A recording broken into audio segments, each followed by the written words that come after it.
on the program. Mr. Adeyemi, thank you so much for joining us tonight on the program. Thank you so much, Mr. Shaw.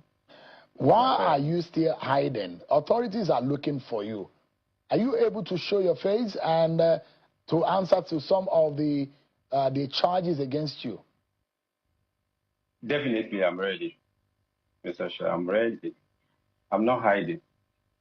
I'm only fear for my life, because I have it in good authority that my life is in danger, and there are several attempts to my life out there. What gives you, what are the evidence to the attempt on your life? What are the evidence you have that gives you the feeling that your life is not safe? I have intent. I have intelligence reports too. Intelligence report? Into what extent? That someone is planning to kill you or what? Has anything happened before now that has given you that inclination? Oh, Mr. Chief, several attempts in my life. Honestly, you know, I requested Mr. President to set up an independent panel the last time I came out to do the rejoinder, that Mr. President should please set up an independent panel to look into assassination attempts to my life and to look deeply into the material death of Mr. Tanimola. Mr. Chief, nobody is talking about the late Tanimola again. Nobody is talking about the mysterious death of Mr. Tanimola. As I'm talking to you tonight, the hotel, the authority claimed the man got inferno and died, has been demolished tonight. I can tell you in good faith. They are just trying to clean up the evidences. So just imagine. Okay. What's your relationship with Mr. Tanimola, and how is it linked to all of this?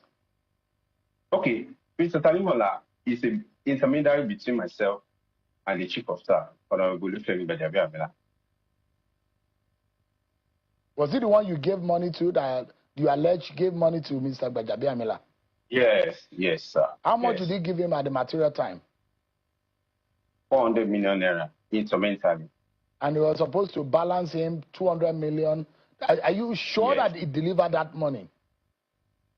I'm sure he delivered the money. What receipt do you have to show that he delivered the money? I didn't have any receipt, but I was there to communicate. I have the number of Chief of Staff, and he called the same number. So that gave me the evidence that he delivered the money. But, okay, so you gave him the money before you got the appointment. Is that right? No, they gave me the appointment first. And you gave now paid the first installment? Yes. Okay, give us... Yeah. Okay, go ahead. The agreement was, okay, they will give me, I told them that there's no how I will get money without an appointment. That if I get a letter of appointment, then we can proceed to payment. So when they gave me the letter, they said, until I know that Chief of Staff doesn't issue appointment. It's SGF. But the agreement was, once I balanced off, they will convey the approval of the appointment to SGF to give me the appointment by the SGF. So that was the agreement between us. And Mr. Tanimola broke out this, isn't it? Yes, he did. And he was he the one who handed you the letter, or who gave you the letter? Yes, he was the one that handed over the letters to me. To you. But yes, and you had exchange or communication with the office of the SGF thereafter? Yes. Anything I need, once I tell him, because initially I was trying to reach out to Chief, but the late Tanimola would tell me that Chief told him that I'm trying to reach out to him, that he don't have anything to do with me until I fulfill all righteousness. So anything I need pertaining to the office, once I say, oh, we want to do X, Y, Z, he said, okay, you will reach out to Chief. Then, lo and behold, they will just say, write the letter to X, Y, Z, and I will do. Truly, everything will be perfect. They will grant me the request. So that's how we have been rolling till we get to this stage. But in all of this, because there are a lot of, it does look like the manner in which you got this appointment was not a regular one. And Yes. were you not suspicious that this could be a phantom appointment? Are you not worried that this is not going in the right channel? Yes. Initially, I was skeptical. But I was convinced when I was getting the paraphernalia of the office. For instance, I was given office at the Federal Secretariat. Who gave you? From the office of the SGF. Let me tell you, Mr. Shew. Office of the SGF, I wrote to the late Alimera told me that Chief said I should write to the SGF, which I did. And lo and behold, it was honored. SGF wrote a letter to EFCC to give 3 agencies, my agency, Honorable Minister of Steel, and the disability, I forgot the name, the disability agency. The 3 of us, they wrote the letter to EFCC to give us accommodation, office accommodation from the forfeiture properties, which EFCC took it up upon themselves. I was invited, took me around Abuja to select the one befitting of my office, which I chose one. And they asked me, they wrote a letter. I have all these evidences. They wrote a letter to my agency, to me personally, that I should pay 300 million naira grant rent to the recovery account in CBN. I was like, I reached out to my late Talimon that how would I get 300 million naira that EFCC asked me to pay into CBN recovery account? And he said, don't worry. Once your money, the take-off grant comes in, you will do that. However, we will talk to the chief, and chief will talk to the SGF to give me an office accommodation, pending the time that they will release the take-off grant of 27.3 billion naira to the agency. Then I will be able to pay conveniently the 300 billion naira requested by the EFCC. So you finished NYC in year 2015, isn't it? Yes. I'm wondering how you got the kind of money you worked within 2015, the kind of resources that you had, and I'm also bothered about the allegations against you when you claim that you got an appointment from the United Nations. Doesn't this raise suspicion about your own personality? Mr. Shew, I borrowed this money. In fact, those that I borrowed this 400 million naira from, as reported to EFCC, I borrowed this money to pay for this appointment. In fact, those I can tell you, they will also written to EFCC asking me to refund their money. So I'm not even here to pay the money back. I borrowed this money. What about the allegations about you that you were saying that, and it was all over social media, that you announced yourself as getting an appointment from the United Nations? It's not sponsored. It's the campaign of calumny. They should let us face the facts and documents. Mr. Shew, is unfortunate. This scenario is very, very unfortunate. That the way some actors in the government are taking up this matter is unfortunate and is embarrassing. Honestly, imagine the government claiming that a one man called me a corner maneuver the whole system. About now, it's unfortunate. You are asking, and I'm seeing now that there's a U.S. lobbying firm helping you to seek asylum. Is that right? I read it the way you read it, because some people forwarded it to me that anybody that knows Prince Adini Adeyemi, they are looking for me, blah blah blah. I just ignore, because I'm not. They sponsored a lot of people to bring my social media handles down, so I don't really know much what is going on again. It was only I just hear from family and friends. They said this, they said that. because they put my social media handle down and they still reported that I was about to run away out of Nigeria. I'm still in Nigeria. I'm not going anywhere. Where are you in Nigeria at the moment? You want me to tell you, Mr. Shea, you want them to kill me? Oh, are you really serious about this threat to your life? I mean it, Mr. Shea. I mean it. You're asking the president to set up an independent panel. Exactly. In fact, in the first instance, I want to appreciate our father, the president, Asiwaju Bola Ahmed Tinubu, for his first step by asking. Okay, information reaching us now that they have arrested this guy allegedly, but I'm not sure. Watch this short video here. What is your name? I've mentioned it, sir. Mention it for us, please.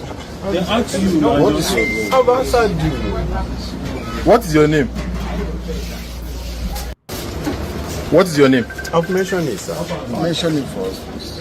They asked you. What is your name? I've answered you. What is your name? Okay, this guy is scared now because they are trying to take him down. You know, he have a lot to say, and the only way they can shut him not to say anything is to take his life. That is why he's running left and right.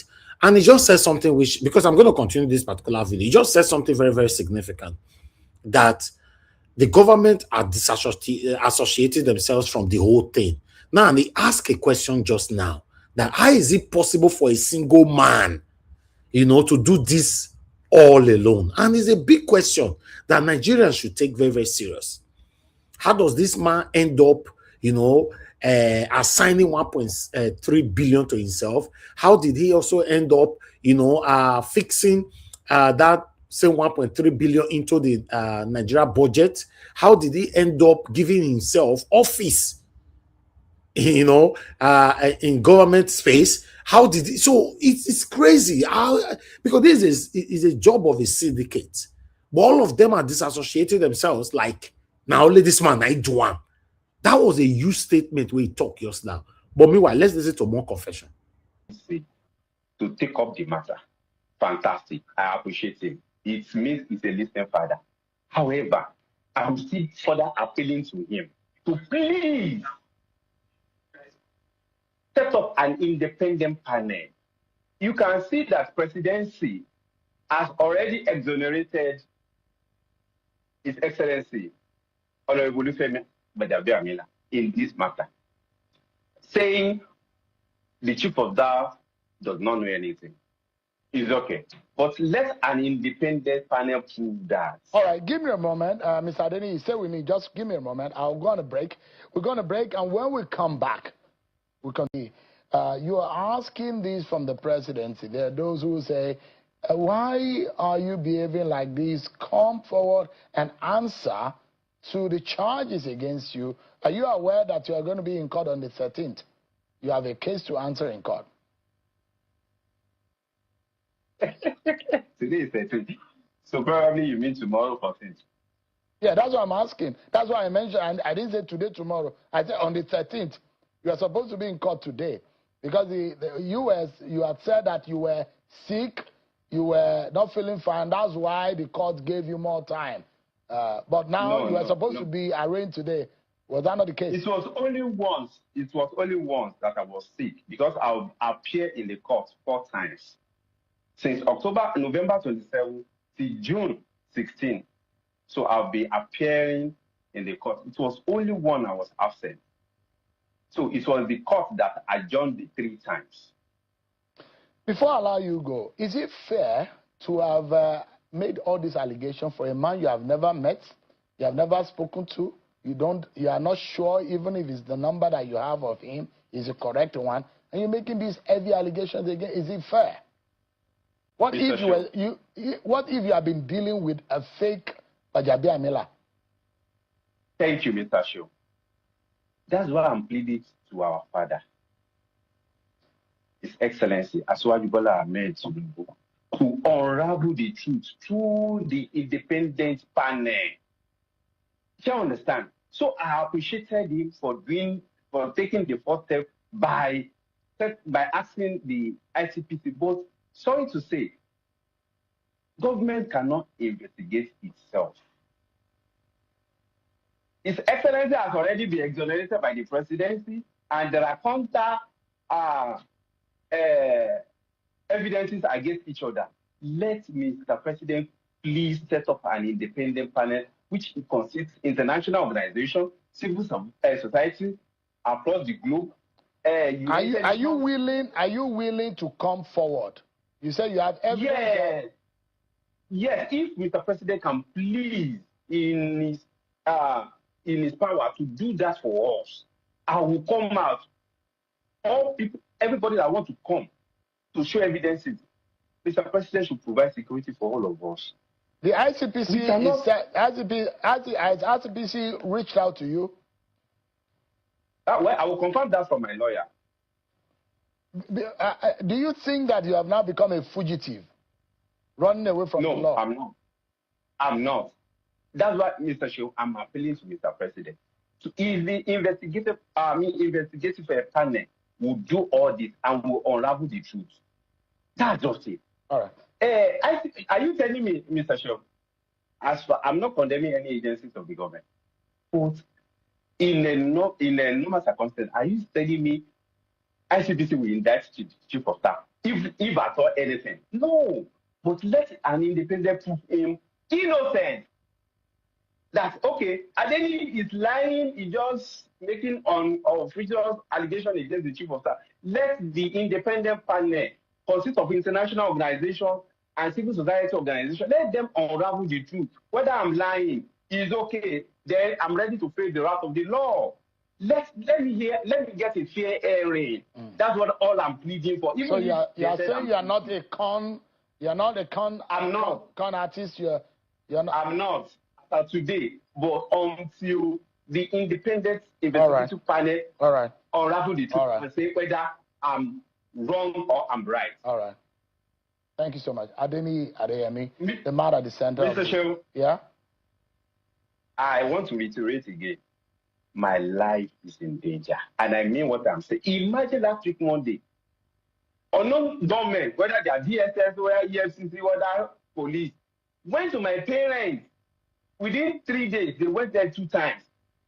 When the room claiming they are looking for one Adebayo and Amadeyemi, in the midnight, they are just, imagine my age parents, they are in hospital now as I'm talking to you because of the tension. If truly why can't they invite me? If truly they want me to get a fair hearing. So they are just trying to coerce me. Let an independent panel do the justice to all this. All right, Mr. Adeyemi. Wait, let them please stop embarrassing Mr. President and Nigerians at large with all this issue. Imagine, even presidency, Akata General said there's no account with them. Just imagine. What, by the time we presented the document that showed that they gave us this account through the CBN, then what would they be telling Nigerians? Mr. Adeyemi. The Deputy Speaker claimed that I wrote to him. What if I challenge him to publicize the letter I sent to him for the invite? It's just embarrassing. This whole thing is embarrassing, and they are embarrassing Mr. President and Nigerians as a whole. They should stop it.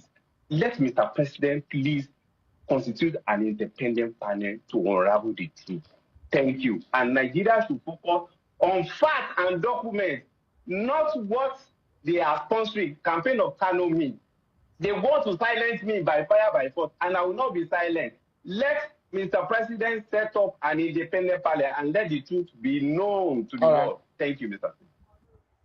Unfortunately, this situation right now is that Tinubu is not ready to set any independent panel, right? Tinubu did not bother setting up. Normally, a country that was, Tinubu supposed to set up an independent panel on its own, but he just went on by crossing the line and saying that whatever that happens is behind Gbajabiamila allegedly. It's crazy, my people. So the thing that I'm saying here now, they want to do everything possible to silence this criminal. Yes, you know, even though he's trying to play a victim card and all that, blah, blah, blah, he's still a criminal. But at least, before you silence a criminal, allow the criminal to confess. This guy is willing and he wants to confess, and they are trying to shut him up. That is the problem right now. Let's continue. If we say this is a country, it's supposed to be a nation. We are.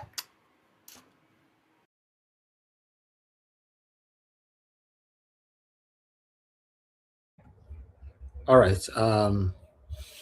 Thank you very much, my people. I'd like to quickly take this call. We have Mother Deborah with us. Thank you very much, ma. Good evening to you. Please talk to us. Hello, good evening, everyone. Yes, ma'am. Thank you, ma'am. You're all welcome to today's program. Let Thank me you. first of all start by addressing that northerner woman that came out, that lady that came out to spill their rubbish. Sometimes when these people come out, they talk as though they own the country. This mentality of as if they are born to rule is so annoying. Let me address you, young lady. You people in the north, you don't own Nigeria, and nobody is your slave, and nobody will be your slave. Nigeria belongs to everybody. The audacity for her coming out to talk as if it's only the northerners that should be ruling Nigeria. Tinubu is going to win. Why did the opposition? So the opposition should have pushed another Fulani man. Okay. Instead of another Fulani man to rule, we are okay. Let Tinubu continue. Let everybody suffer together. That is my own answer to her. If your idea of a new government is pushing another Fulani Atiku to become president, let the Tinubu, even though we know Tinubu is a horrible president, let him continue. At least so that everybody will suffer together. At least Tinubu now, everybody is the suffering is going round. There's no particular section that is not suffering. So let it continue. Somebody just come out after 8 years of a northerner. Tinubu just did 4 years. Instead of you to talk that they should support somebody like Peter Obi, she's pushing for another Fulani man. Anytime they talk, they did not. Also, some of these northerners, they talk as though they are born to rule other people. It's so annoying and so disrespectful when they should push Atiku. Rather than Atiku to rule, let the APC, let Tinubu continue so that everybody will remain in the sofa. Because they're not born then to be ruling over others. Nobody is born to rule. Nigeria belongs to everybody. And everybody must have a say in what happened in Nigeria. If this marriage called Nigeria will continue, then everybody must have an equal say. It's the audacity for me. See that the opposition should have supported another Fulani man. That will never happen. Rather than Atiku, another Fulani to come in. Tinubu, even though I don't support Tinubu, but for another Fulani man to come, we rather continue with APC so that the suffer will go round. Bunch of selfish. I support you 100%, Mother Deborah. 100% support nonsense. you. Look at what she's even saying. It's just the audacity for me. After horrible 8 years of Buhari, then a Fulani man again.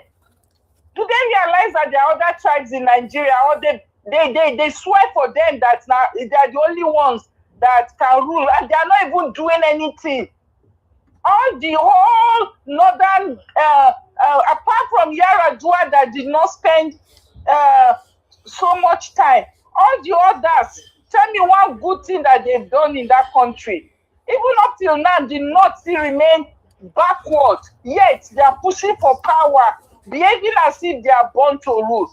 It was so annoying listening to her.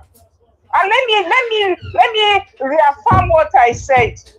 If I thought she's listening, rather than Atiku, if you want, I need to be there. I don't want to stay there for 100 years. Make it there. Make all of us suffer together. Maybe that time they will have sense. Since they don't want to have sense, they are born. Ones that are born to be your slave, everybody will not be slave. Let's suffer together. Nonsense. So let me say something about. Let me say something quickly about the investigation. Secondly, that what is it called, the fraud? Secondly, I want to say, anytime you are listening to Shehu, I want to ask, which planet does Shehu live? Mr. Elvis, does he live in Nigeria or he lives in another planet? Sometimes when you listen to him, the kind of question he will be asking, and you will be looking as if he's lost or he doesn't exist in Nigeria. Somebody was telling you that there's a threat to his life. He was asking, where's the evidence? Where is this? Sometimes the way he asks very silly questions, is so annoying. He talks as if he does not live in Nigeria.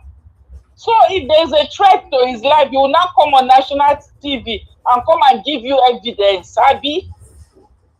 It's so annoying when you listen to this, their journalism. They are asking questions as if they are not in Nigeria. They don't know what is going on.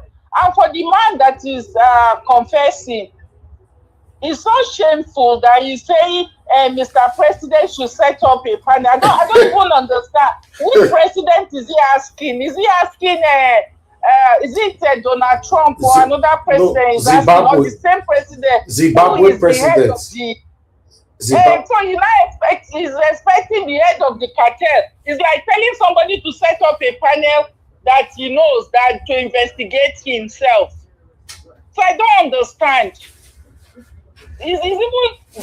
How on earth will anybody believe that a thing like that will happen without the presidency knowing about it? I don't understand when some of these people talk as if they are in another planet. That's why I was not happy when you see some of these APC sympathizers. Was it yesterday or so? Somebody was saying,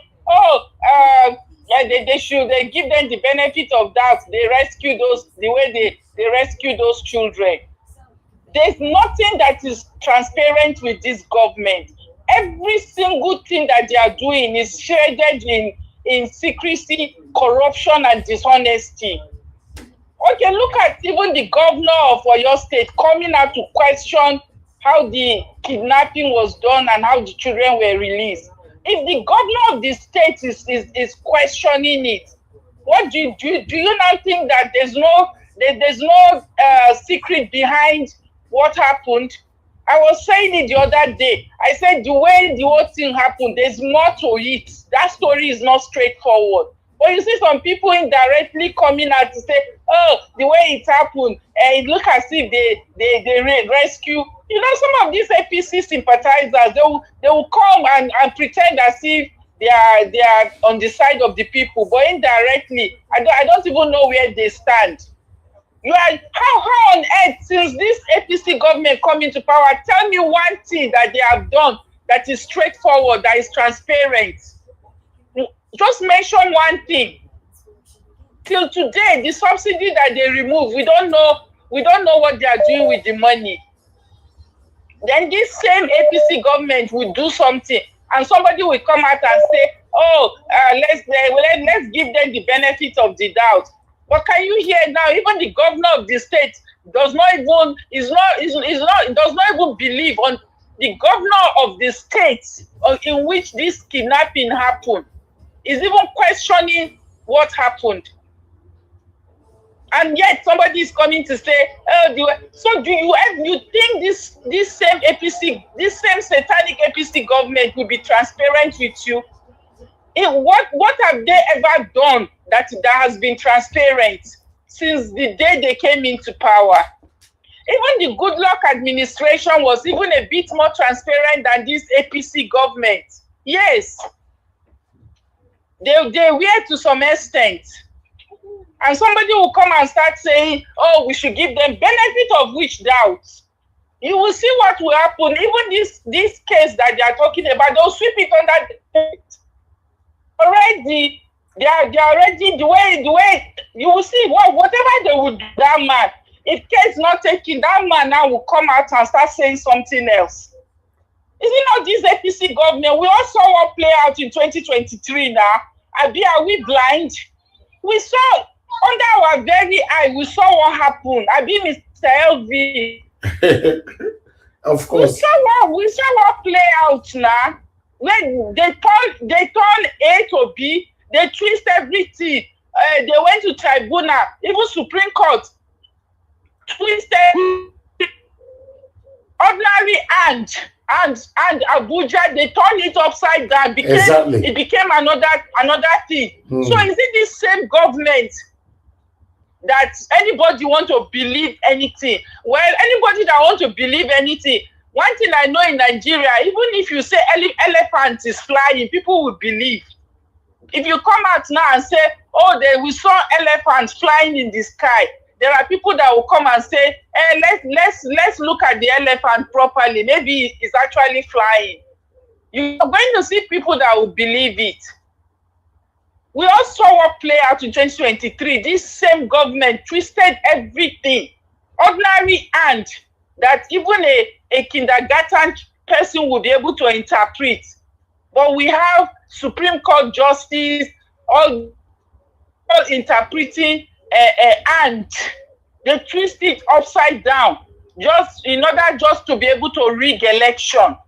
Didn't we see it play in our very own eyes? So is this same government that will come out and tell you something and you will believe? We are here. We are going to see how everything is going to play out. You might be surprised. This same man now that they are arresting, he may come out tomorrow now and start saying something different.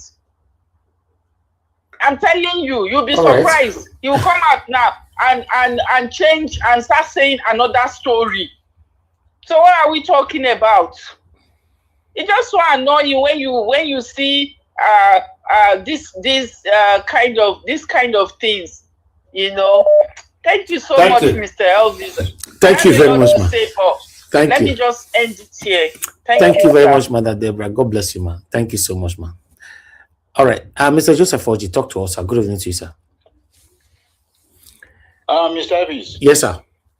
Good evening, sir. Yeah, I greet you. I greet everyone on the platform and also Mommy Daspra. Mr. Elvis, I profoundly apologize for yesterday. To be frank, I'm ashamed of myself. That young man, I do believe him in the past. I'm telling you, the objective TV, Shegun.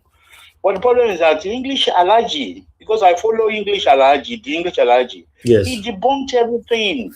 Yeah, but you can see when I played that video, immediately I disputed it, right? But I didn't. I know. Yeah, so yeah, I don't listen to people like that. With that young man, the way he normally tackle. No, all these are paid agents. All these are paid. There's nothing like young man. Many of them are paid agents. So don't listen to them. We know that. So English Alaji tackle everything. He said even the young soldier who died, the lieutenant, he was not on this incident. He died. He died in April. Is it March or April mentioned in an incident that happened? And the same young man came to lie. This is terrible, This kind of lie is too much from APC. See, this thing is very bad. He coming to say wherever the whole nation will not believe them. He said not a single shot. Nobody got hurt. Nobody got hurt apart from the man, the teacher that the terrorists beheaded. He said they were moving. There were even supplies. English Alaji said they were supplying. Movement of supplies was going back and forward. You can see why the governor is asking for more investigation. This is a total shame. I can't believe all this nonsense. It's a total shame. Now, wow. Thank you, sir. They are blatant liars. Serious liars. Total lie. No way. There's no way I will give them any. I can't have any open mind anymore towards this, whatever they say they do. I'm telling you, this is the last one. I will never give them any benefit of the doubt. Not anymore. This is a shameful thing. Can you imagine the commanders, everybody, all those ones were just displaying to the camera, carrying guns and all the rest of it. Today, you are announcing somebody. That man has family now. That man has family. They would have told the family months ago that he died. Jesus Christ. Sad. Thank you, sir. This is really sad. Yeah, thank you. Thank you, Mr. Joseph Oji. Thank you, sir. Thank you. There's one thing that I normally ask every one of us here to do. See this thing that Mr. Joseph Oji just did, calling back today for his submission yesterday to apologize. It doesn't take anything for anybody to apologize if you know what you said, what you argued, or what you embraced was wrong. Just honorably come out, take the accountability to say, okay, I apologize. That's what an old man just did.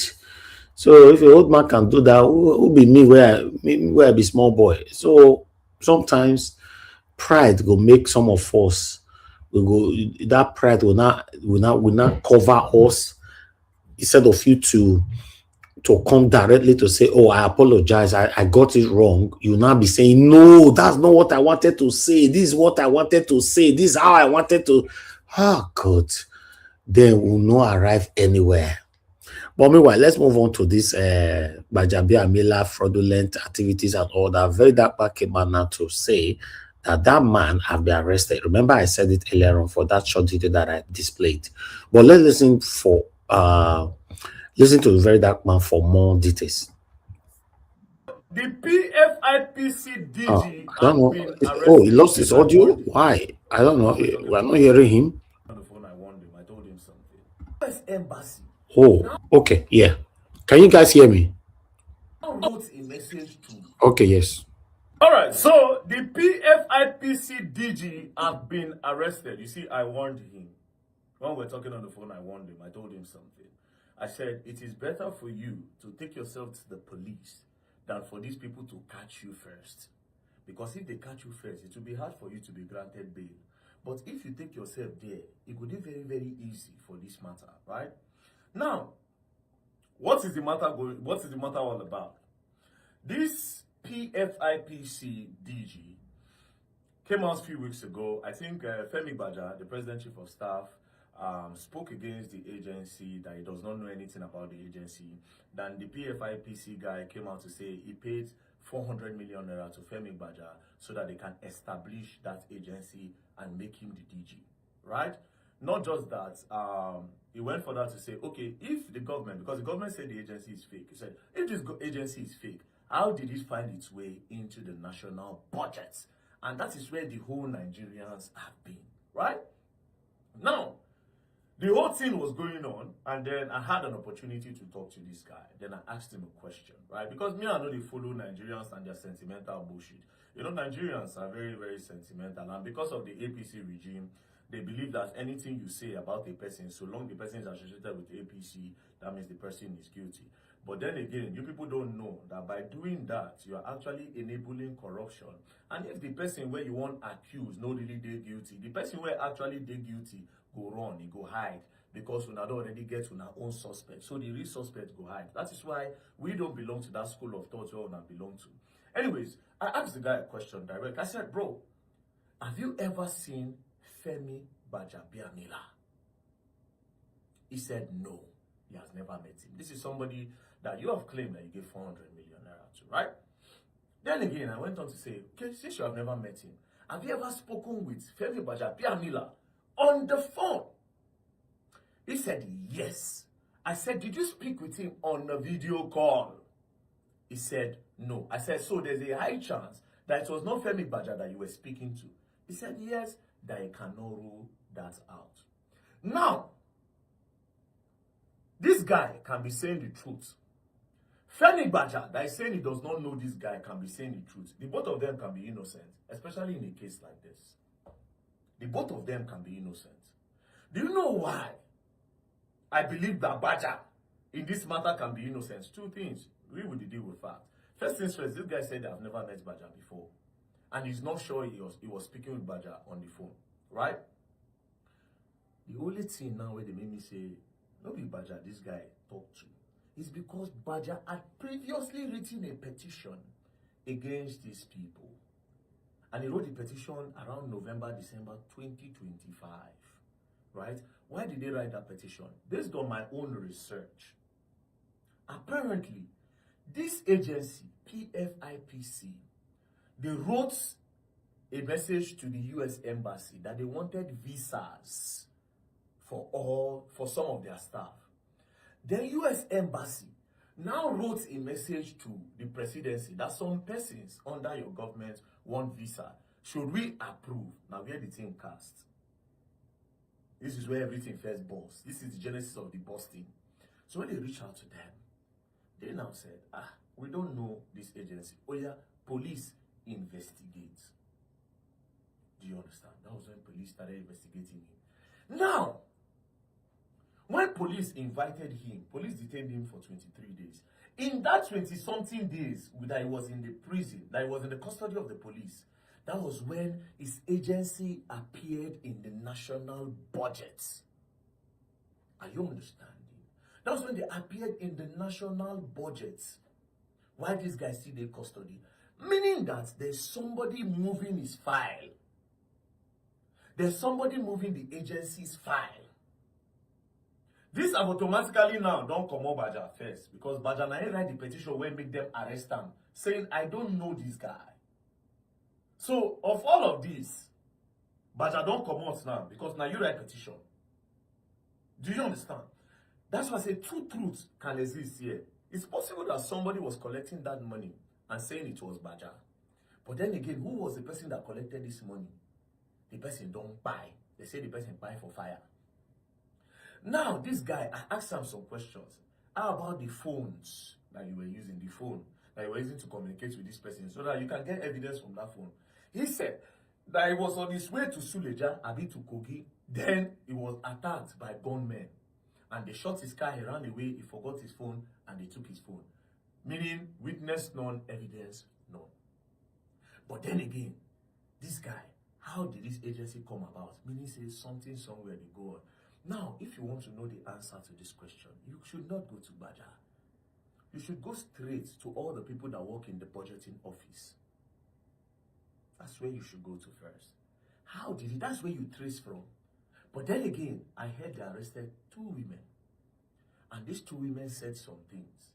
Those things that the 2 women said, me now, I called the guy, I said, bro, I heard so, alpha. The response he gave to me, I said, And that's why yesterday they tell me on my future, say, man, he be like say Baja being innocent. But Baja being innocent, no me say this government, some people in the government hand no day. Because to me, this guy don't commit crime. But then again, there are some people that are high ranked in Tinubu's government that enabled this crime. Not just this crime. If they are able to enable this type of crime, when they set up a whole office, they put their budgets in the national budget, and they are expecting a lot of funds. Meaning that these same people that helped this guy to do this thing, that they have done it for different people. Meaning that these people that help him put his agency in the national budget have been putting other budgets in the national budget. And they need to look for that. But you see what Nigerians are doing now, will make us not be able to find this corruption. And that's my problem. Sentiment. A lot of you don't believe, okay, Baja, they work for APC. Right? That's what you believe, Baja, they work for APC. So they say, na him. But then again, when you are putting Baja on the spot, you are saying it must be Baja, because a lot of you are praying that it must be Baja. I understand the sentiment. APC is bad news. You want it to be Baja by force. But by putting Baja by force, you are giving a room for escape for some of the suspects or some of the people that actually coordinately committed this crime. Do you understand? Now, who are you doing a favor? To you, if you say, okay, you use until they do APC, right? Or you use until they do the present government. But you have forgotten that Baja go leave office, because Baja cannot outlive Nigeria. Nigeria will outlive Baja. Tinubu go leave office tomorrow. But which country will suffer that corruption? Because it's a system. And if you give them space to grow, it go grow, it go give birth. And in Nigeria, it go come be continuous thing, where some people will put in agencies inside the budget. That is why this particular matter is bigger than Baja and bigger than the sentiment you have. It is about the country now. And this is what I'm trying to make you understand. The fact that you have somebody you don't like, and they put the person's name in a particular place, and you feel like this is an opportunity to hit the person, whether the person is innocent or not, it is wrong. I'll give you an instance. Let's go back to the Naira Marley's case. Justice for Mohbad. Naira Marley was arrested. Yes, we don't get justice. Immediately Naira Marley was released. The justice for Mohbad, the tempo died down. You know why? Because a lot of people, the justice that they wanted was for Naira Marley to be sentenced to life imprisonment, or for Naira Marley to go to prison and never return. But immediately Naira Marley was granted bail, and look at Naira Marley is innocent. the justice, they don't want that justice anymore because they never ever wanted justice. They just wanted Naira Marley to go down. So a lot of people that were spearheading that justice then, it was about Naira Marley going down and not justice. And since then, immediately they released him, everything just went down. Until today, the person have not gotten justice. So this is the problem when you use sentiment to approach some things that you need to use brain. You see? So that's why in this case now, the one way make Baja innocent to me is the fact that Baja had written a petition to get him arrested, to say, come, I don't know this person. Do you understand? Now, I want to ask you a question again. Because this is a question I asked the guy on the phone. I said, listen to me. He said, what? I said, do you know that Baja, chief of staff of the president, is, you can actually call him the president as well. That's like who you need to access to get to the president. Do you think that if Baja wants to do wrongs, and I'm asking the whole Nigeria now, do you think if Femi Baja won't do wrongs, now 400 million naira, even if Baja is corrupt, well, I don't think so. These niggas are corrupt. 400 million! Even the 20-something billion, when they talk say Baja, when they say Baja, say, make you give them 48%, I mean something percent. That money in dollars is how much? If these people want to steal, they steal these things you will never know. So let's also think, if Baja won't really do them, she have 400 million. You understand? So there are some persons that are in collaboration that puts that in the budget. So now we want to know who puts that in the budget. That being said, this particular guy, it will not be nice. This is an appeal to the government because I was the person that, I don't like the fact that people said you arrested him. I was one of the person that encouraged him to come out. If that guy didn't want to come out, nobody phone on that track. He would have just switched off his phone. The guy actually wanted to come out to help. He wanted to come out to help the government to uncover whatever thing that is happening. So when I don't think I say arrest him, I don't like that part. But yeah, we want to know the truth. How did he get into the budget? Do you understand? Yes. And to be honest, Nigerians, like I said, don't let sentiments to becloud your judgment, right? We want to know the truth. I know, yeah, there's politics there. That's why me and Okuku, they like associate myself with politics. Because once you don't start sentiment, and sometimes you see blue, you call it black. I am not convinced that Femi Baja has a hand in this one. Maybe another one. But you see, in this one, it doesn't make sense to me that the President Chief of Staff collected 400 million naira too.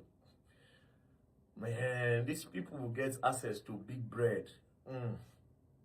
It just, maybe, but I need 400 million, somewhere like Wiki.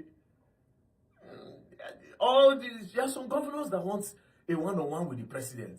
He can always say, if he wants the president, I'm going to give him 2 billion. Don't give him. Don't think about that. But anyways, now politics, everybody they do. And now politics, now you do. That's why, like I said, I'm not partisan. I'm not doing all these things. We want to know the truth. So who are the people that put it in the budget? And how many other agencies have been put into the Nigerian budget? That is what we want to know. It's important. Peace and love, boy. The play going on, I will learn the hard way. Cases.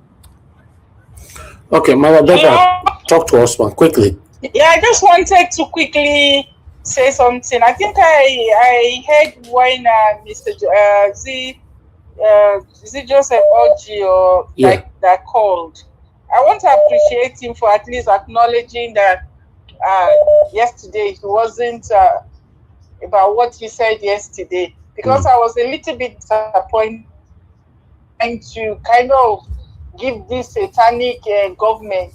When people have lied to you in the past, when somebody has been lying to you, whatever that person tells you, you have to look at it critically before you give them the benefit of the doubt.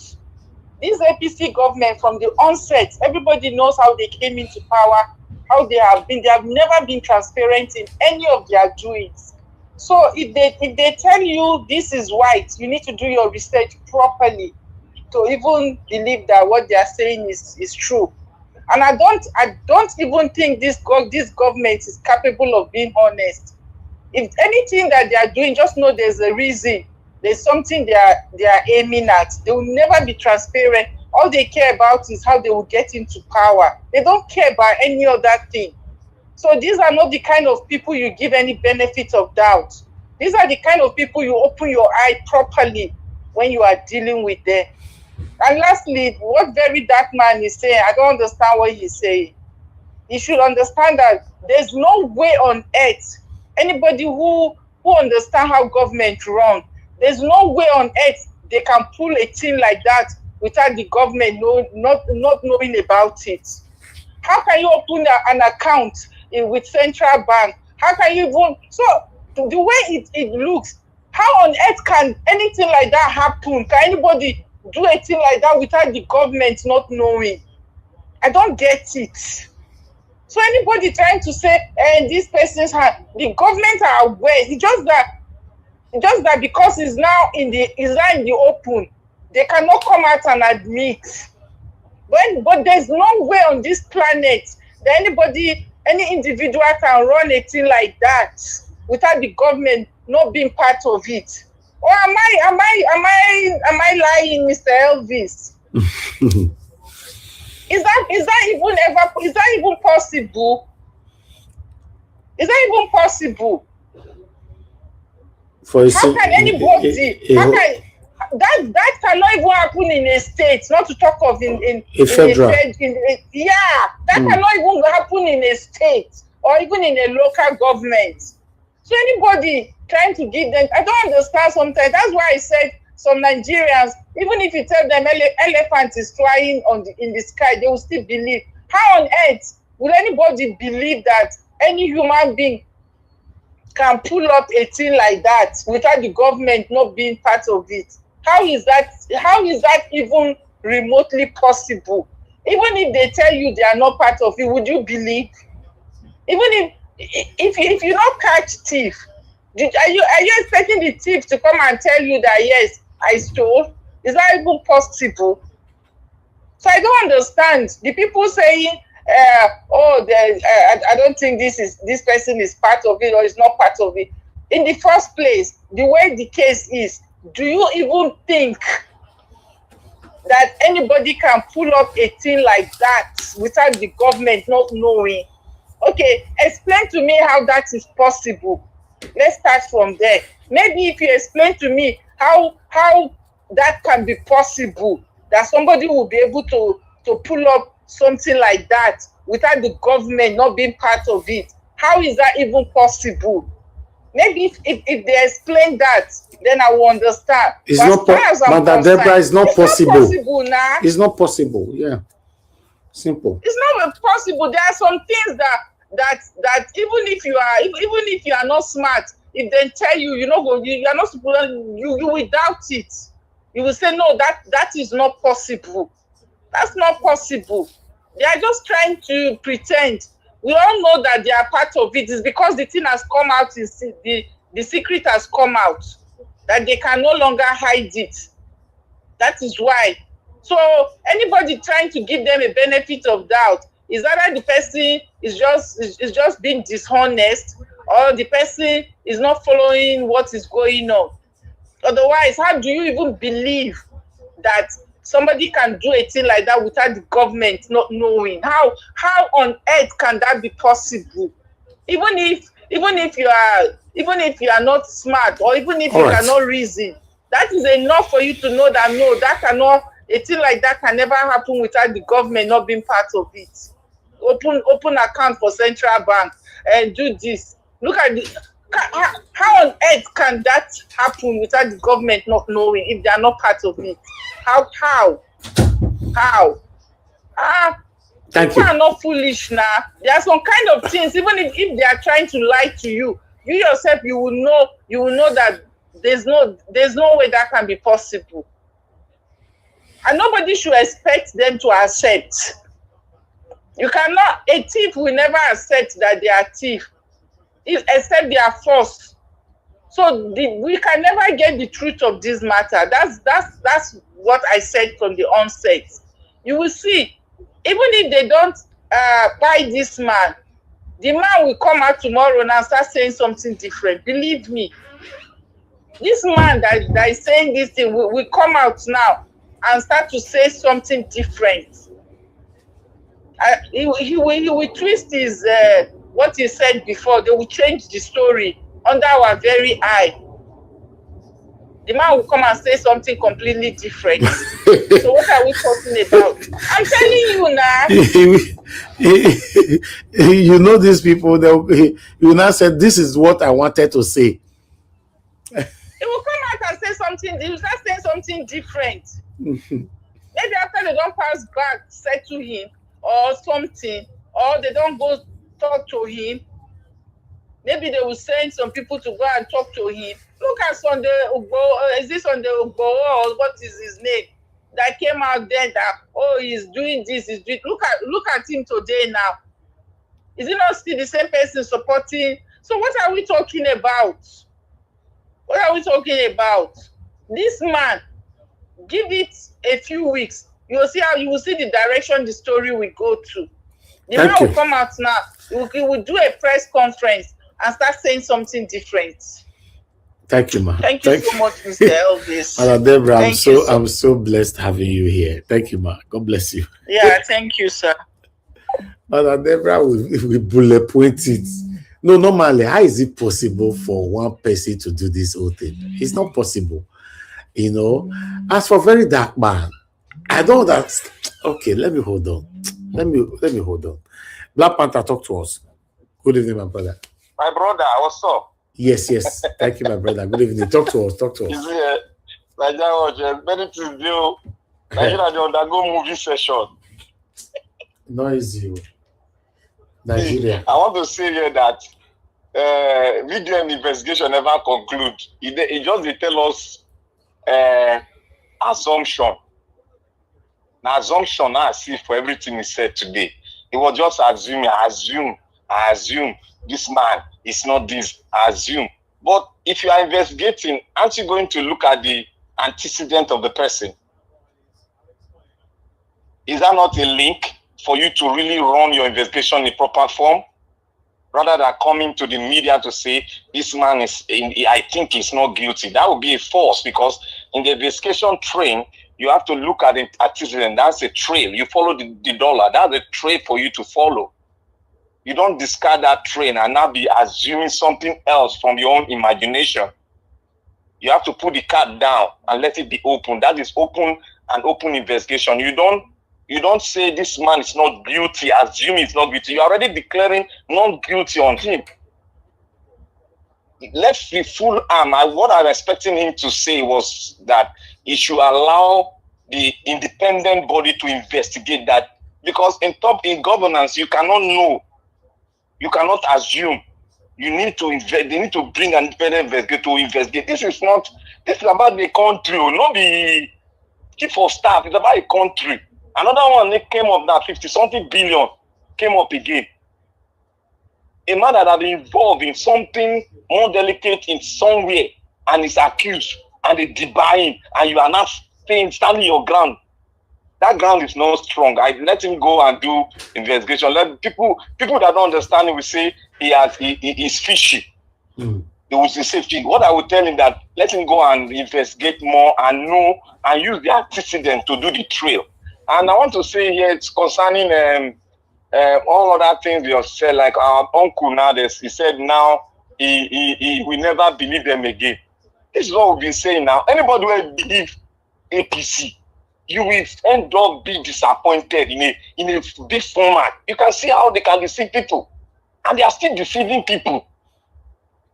To look at them, say they are doing things, that thing, that kidnapping, when a state governor come out to say the UN should come and investigate. Do you even know what that means at all? Nigeria, do you even know what it means?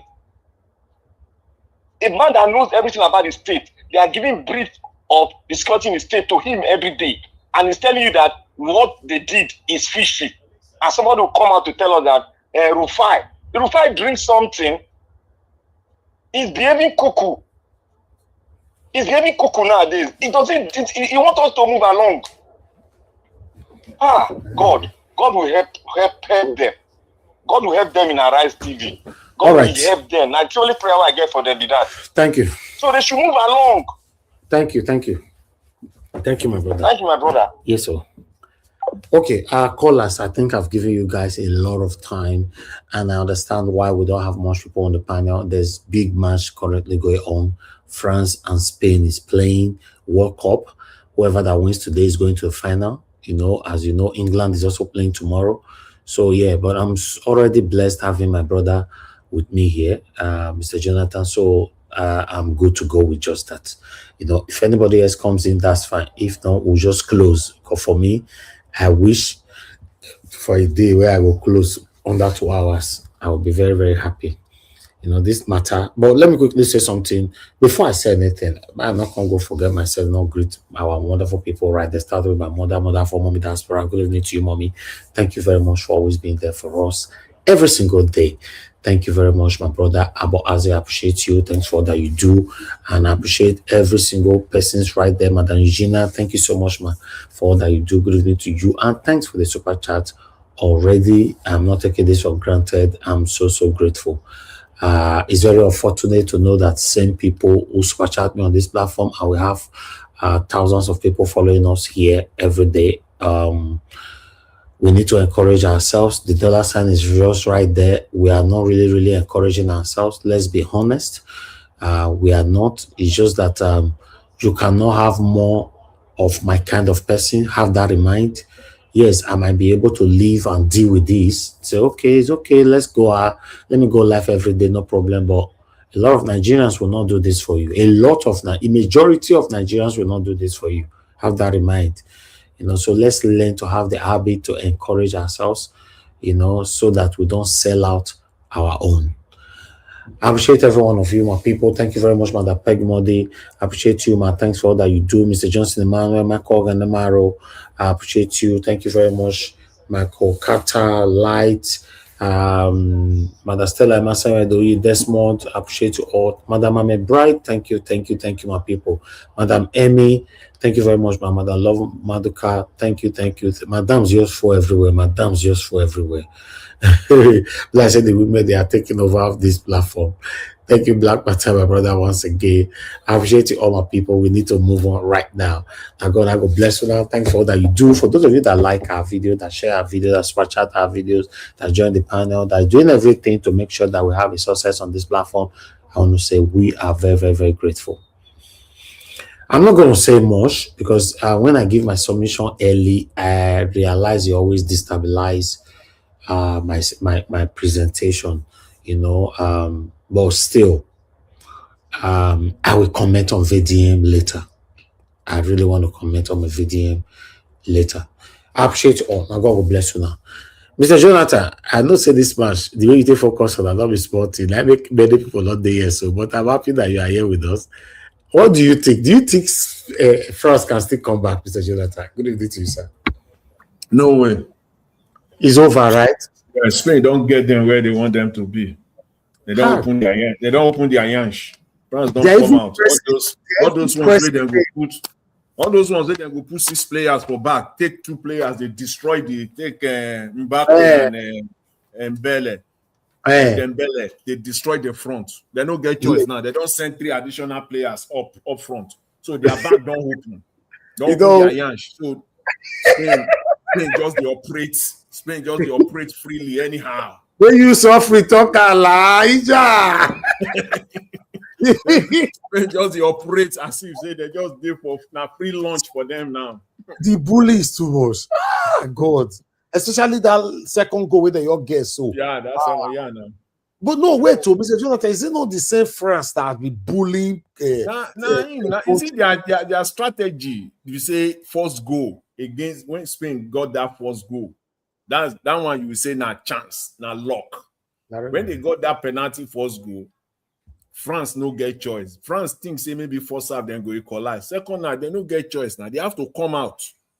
So their coach is deployed. They those that now if you see their style throughout this World Cup, now 6 they did for back. 6 they did for back. 2 they hold their midfield. The other 2 now 2 players then they take the destroy teams. Mbappe and Dembele.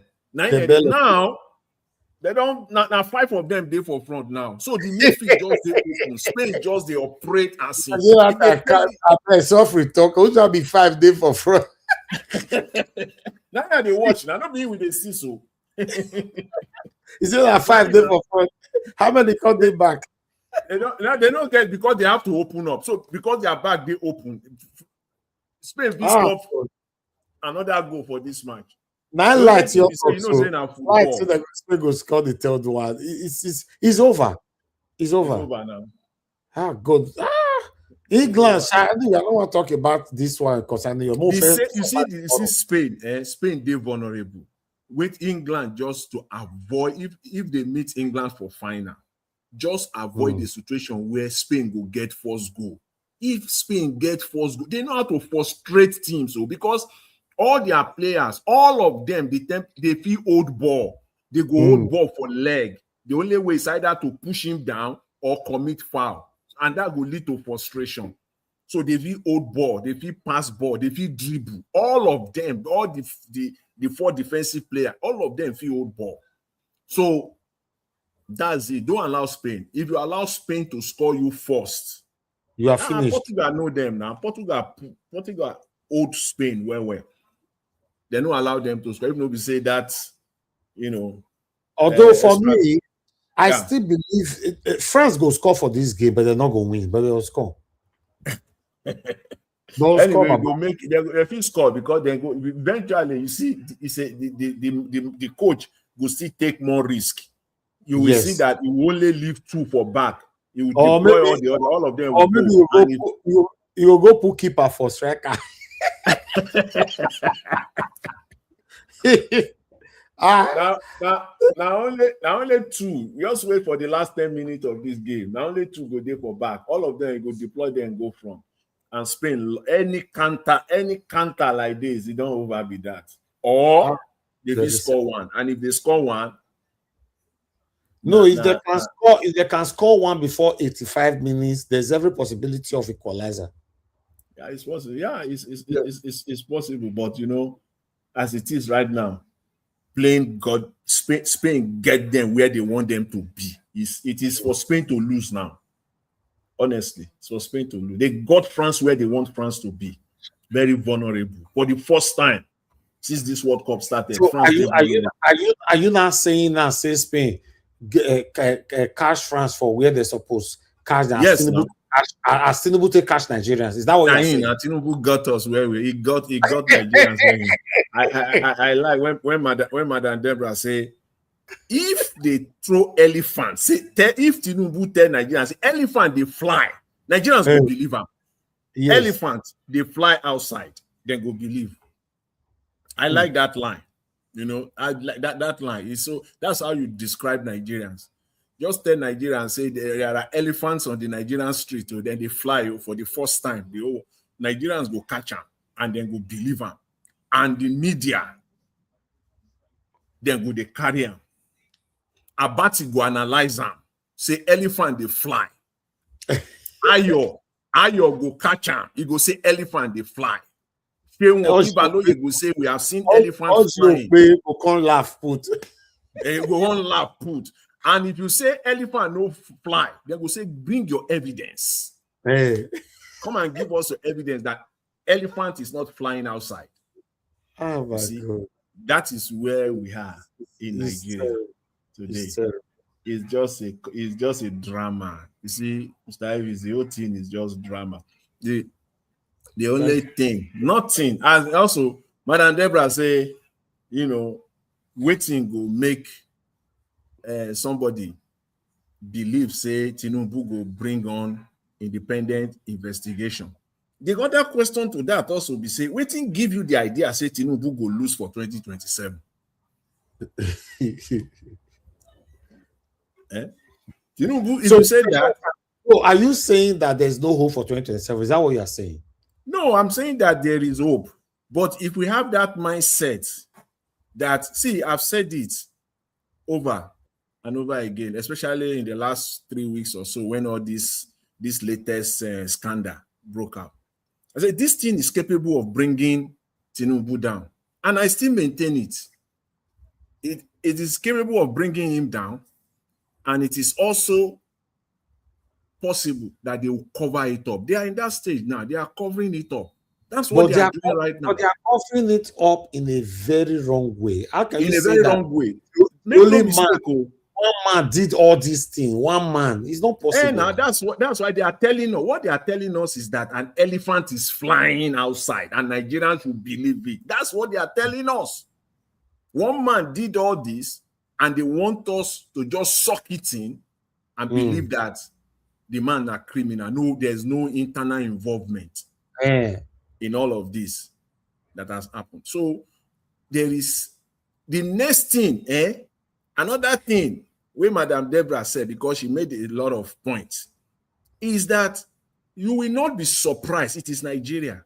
This man will come out and denounce everything. They got the man now. They got the man now. They will oppress him. They will intimidate him. If all that no work, it is Nigeria. They will offer the man money to all these things to die. They will offer the man, and the man will not go to jail. And the man will go back to Channels TV and correct all the wrong and correct everything. That is it. Ew. That is Nigeria. That is it. The only thing now, is that it is the Nigerian people, for the good of Nigeria. It's about Nigeria. It's not about anything. If we all know that this is about Nigeria, and the political class fight for this, stay on this, Nigerians also stay on this. See, Tinubu, this independent investigation will happen if Nigeria stay on this one. And it is only that. You see that stage, that is the stage they are trying to avoid. They know all these things now. We see, if you are a political scientist, you have knowledge of politics, you see that stage is very dangerous. They want it to end up at the cover-up stage. This is the stage. If it moves to that stage where Tinubu is forced, according to his own words, by whatever means possible, that Tinubu end up setting up an independent investigation, is over. I can tell you that for free. Because what will come out, all these ones that I watched the video you present on Very Dark Man.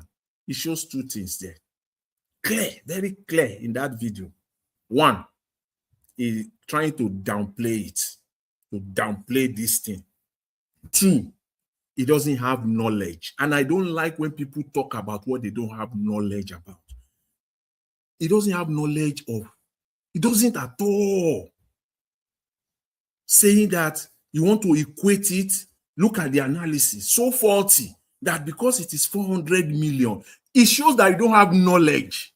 Because it is 400 million, Gbajabiamila, 400 million is like a slap in the face of Gbajabiamila. Gbajabiamila should be talking of 100 billion, 200 billion, 1 trillion. That's the sense. That's what he's trying to say. That is nonsensical. It shows that you don't have knowledge. The amount of money they demand, this thing has been going on in Nigeria. It's not the first time. That's the first thing you have to know. This is not forever. And it's still going on. The amount of money they will ask for depends on the budgetary allocation of that department, ministry, or agency, whatever position, the allocation. If it is a department, ministry, that the budgetary allocation is 100 billion, the amount of money they will demand will be different from a ministry, department, or agency that the budgetary allocation is like maybe 1 billion, 2 billion. That's one. Two, it also depends if the ministry, agency, or department is a revenue generating agency. That one, they ask for as much as 20 billion. So this particular agency, the budgetary allocation is one of the lowest, first of all, and it is not revenue generating, at least as we know it. So that is what they do. It's not about, it's not like that. They can even demand, because you have to pay. Nothing goes for nothing. Even if it is money for lunch, You have to give them something. That is it. They say the 400, 600 million is launch money for Gbajabiamila. Okay, let me agree that with you. But you must pay something because it is based on the budgetary allocation. Maybe 50% of your budget, 40% of your budgetary allocation. If it, again, I say, if it were now a revenue generating agency, you will pay, man. You will pay. That is how it is in Nigeria. That's why I said it's talking from the position of lack of knowledge. You don't know how this thing works in Nigeria. You know, somebody is in Nigeria now. You are lobbying with everything, all your connection, everything in Nigeria. You are lobbying to be Minister of Works, for example, in Nigeria, Minister of Works, an agency, a department or ministry where they know that annually, minimum, the amount of money that will pass through that ministry will not be less than almost 5 trillion naira. So they will not tell you to go and bring 1 billion. No. In fact, you will agree to some contracts even before you will agree to who certain contracts will be allocated to. Before this is Nigeria. But anyway, Mr. Elvis, so can I proceed? Yes, Mr. Jonathan, you don't already carry the platform now. Let me greet you and greet my fellow panelists. Let me greet Mommy Diaspora. Good evening, man. God bless you greatly. And commenters and all the callers, I greet you all. God bless you abundantly. Just as I was saying, see, I listened to Mr. Joseph Oji. In fact, when I was listening to him, one of the reasons I said, let me join this conversation just to correct certain impressions. See, I have been advocating on this platform. I've been saying over and over again that Nigeria is a country of lies. You don't get, I'm disappointed. You are still giving this government, Nigerian government, ministries, agencies, benefit of doubt. Where are you? Benefit of doubt? You can't do that. You cannot do that. The only thing that you believe in Nigeria from the Nigerian government is what comes out to be true, not what they say it is true. What comes out to be true, then you believe it. When they say, in fact, when they say it is true, I can't explain it beyond this one. I can't help anybody beyond this one. I'm sorry. When the Nigerian government or any department, when they say it is true, they know it is not true. That's how easy it is. In fact, you will not miss it. 99.999% of the time, you will be correct. That's how easy it is to analyze Nigeria. When they say this is true, know that 9 out of 10 times it is not true. And when they say this is a lie, know that 9 out of 10 times it is true. You can't miss it, oh. Honestly, I'm telling you, you cannot miss it. See, when this kidnapping, this Orire local government in Oyo State, this kid, when you will recall, the footprint is there on Niger Watch. That same day, on that same day when it was brought to this platform, I said exactly what Governor Makinde now said yesterday. Exactly, but it went into cooler. Nobody was talking about it since then. I only put a caveat that I can't really, say it emphatically, but I know that is what is most likely to be happening. Because the man declared for presidency and then the kidnap happened 24, 48 hours thereabout later. That is how I see Nigeria. That is how I analyze the country, what is happening in Nigeria. You have to, don't just take it, always play the devil's advocate. As I said, when they say it is true, you say it is wrong. It will be wrong. Most of the time, it will be wrong. Yes. That is Nigeria for you. I said it also. Now it's in the cooler. I'm not talking from position of authority.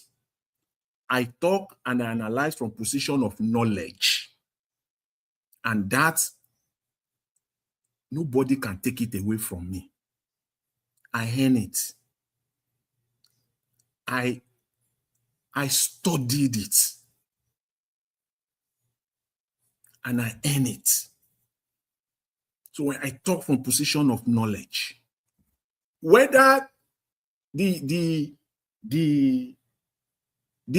release of these children, whether it was a rescue, whether they were freed, whether they pay ransom, time will tell.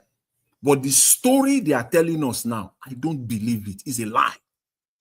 Again, if you like, give them benefit of doubt. At your own peril, time will tell. Again, it's a lie. That is my own position. Every story you've been hearing since Saturday or Friday, when they announced that these people has been freed or rescued, whatever you want, for me, I see it all as a bunch of lies.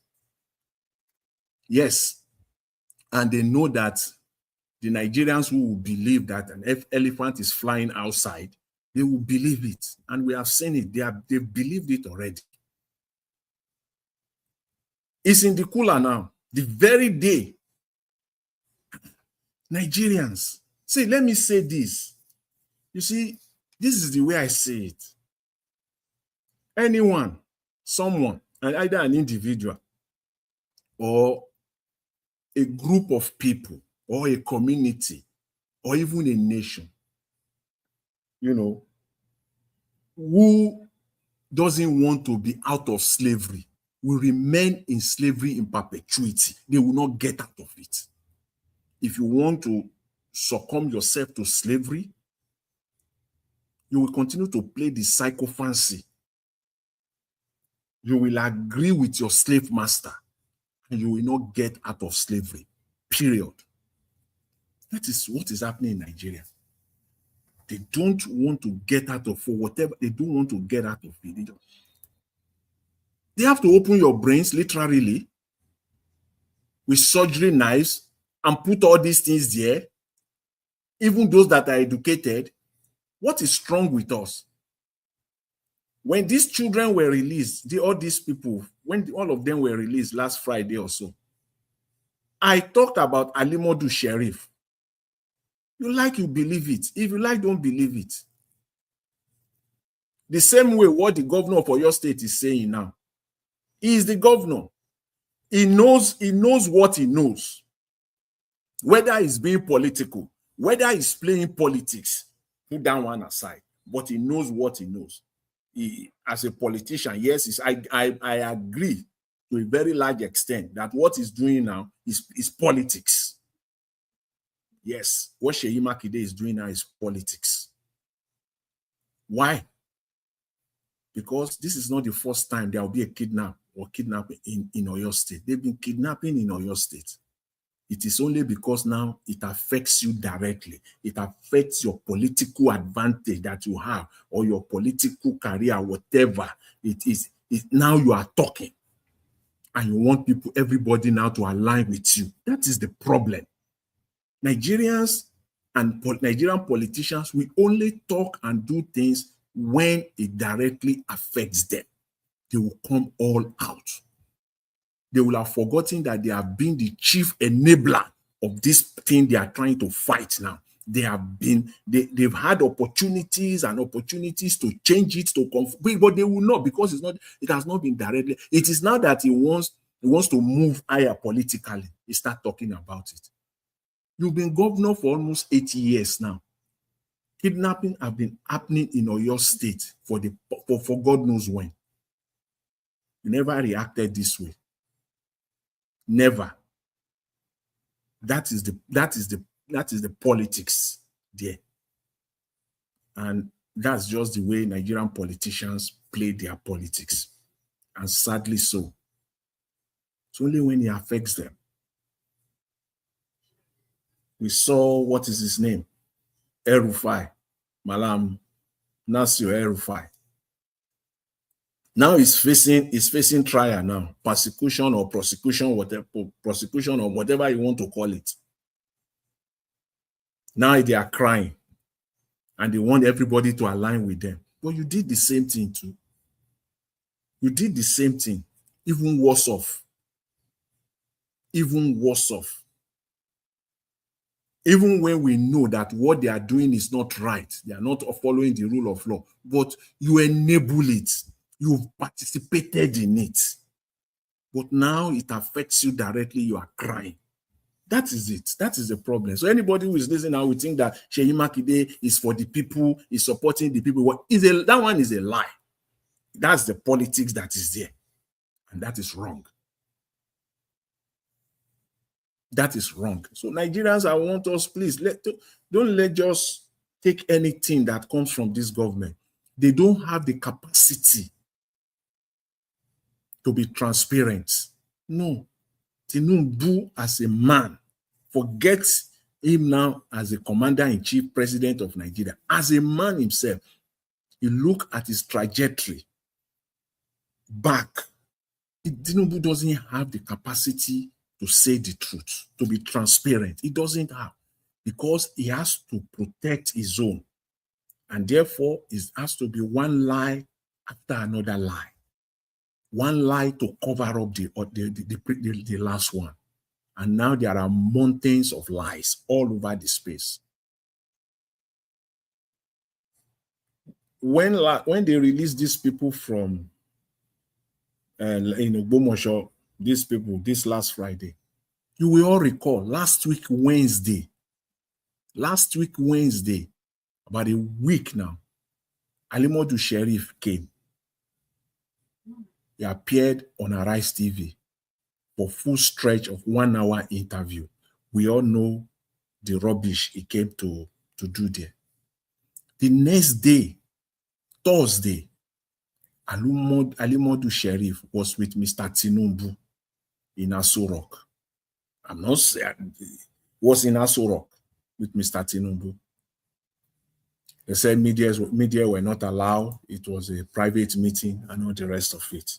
The media carried it, but they couldn't say much. But they know that Alimodu Sheriff was with Tinubu on Thursday. Friday, those people were released. For me, that's how I connect the dots. That's how I connect the dots. To come, I will leave that. This family, all these people that have been released, let them enjoy their freedom, go back to being with their families now. God bless them all. The issue is the issue of Nigeria, and that continues. This scandal, this man, you see what they are trying to do. I watched one video on TVC. This their main man there, who does their whatever every day. I've forgotten his name now. This is their journalist. You see the way he was rubbishing this man. Yes, the man came on national TV, admitted to bribery, admitted that he paid bribe. Yes. But what is the right thing to do at this point in time? The right thing to do, the man came out with some serious allegations. Serious allegations. Number one, again, as I said, I speak from the position of knowledge. Last week, I said, we don't use all the mouth to talk, but we'll say a bit. It is left for people, again, to connect the dots, because we can't say everything. Last week, I said there that hotel where that guy, the middleman, that there was no fire. There was no fire in that hotel. Direct from the source, there was no fire. 2 days later, that hotel was demolished. That hotel was demolished. This is gangsterism. That hotel was demolished. Why? For what? If it were to be the other way around, Nigerian media will be asking you to go and bring evidence. Show us the evidence. If this is not evidence enough, whether it is circumstantial evidence, this is, I don't know what we are looking for. If it is not part of the cover-up, that is a serious allegation. And the only person now that is facing prosecution now is the man that gave the bribe. But I thought the person that was bribed, the receiver, is as guilty as the giver. Because the man now has not been proven guilty. It is still, he's being arrested. He's been arrested now, facing court now, based on allegation. He has also laid allegation on other people. Why are those other people also not facing the court now? Why is it that it is the only one? These are just simple common sense. Common sense. So, and you want me to believe that? God will help you. God will help you if you believe anything at all whatsoever coming from this government as far as this is concerned. God help you.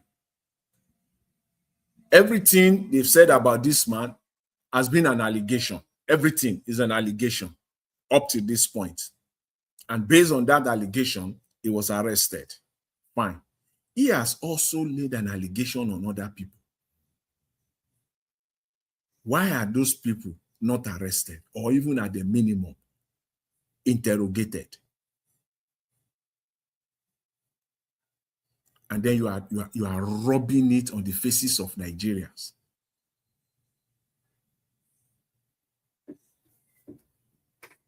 You are rubbing it on the faces of Nigerians. Wow. Mr. Jonathan. Yeah.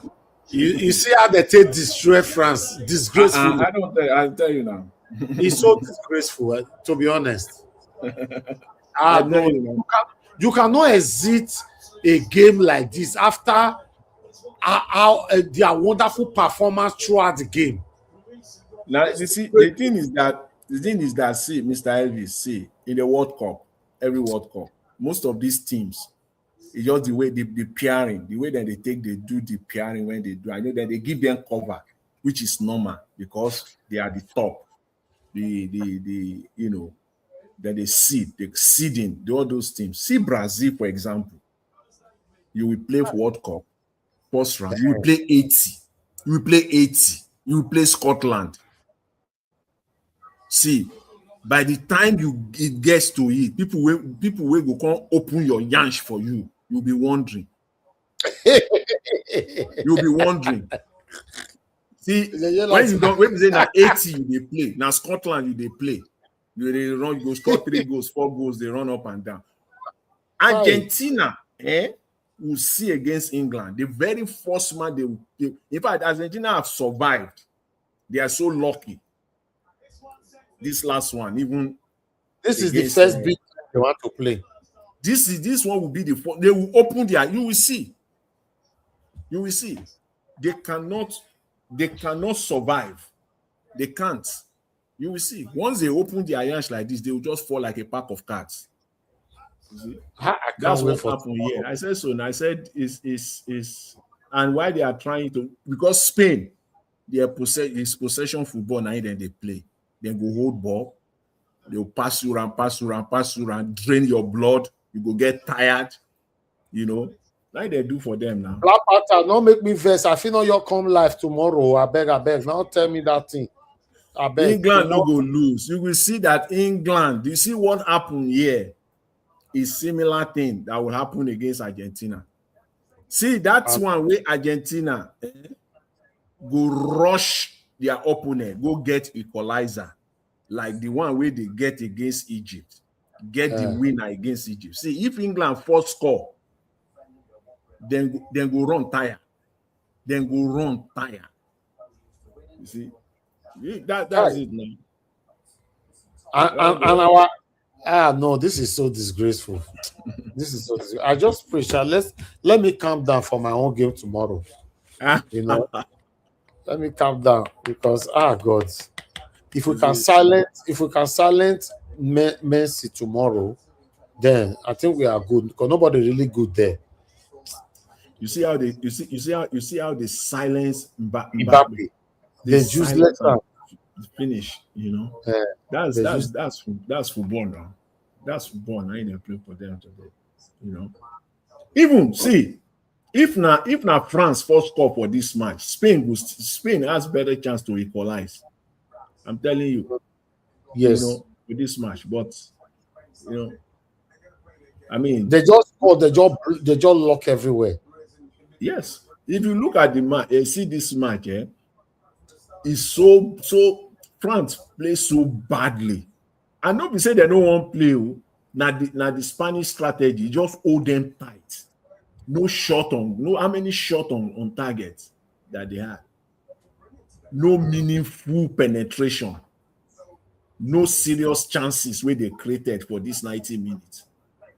They did not even threatening the Spanish defense, as in like you'll be standing. I don't stand up for 1 minute for this match.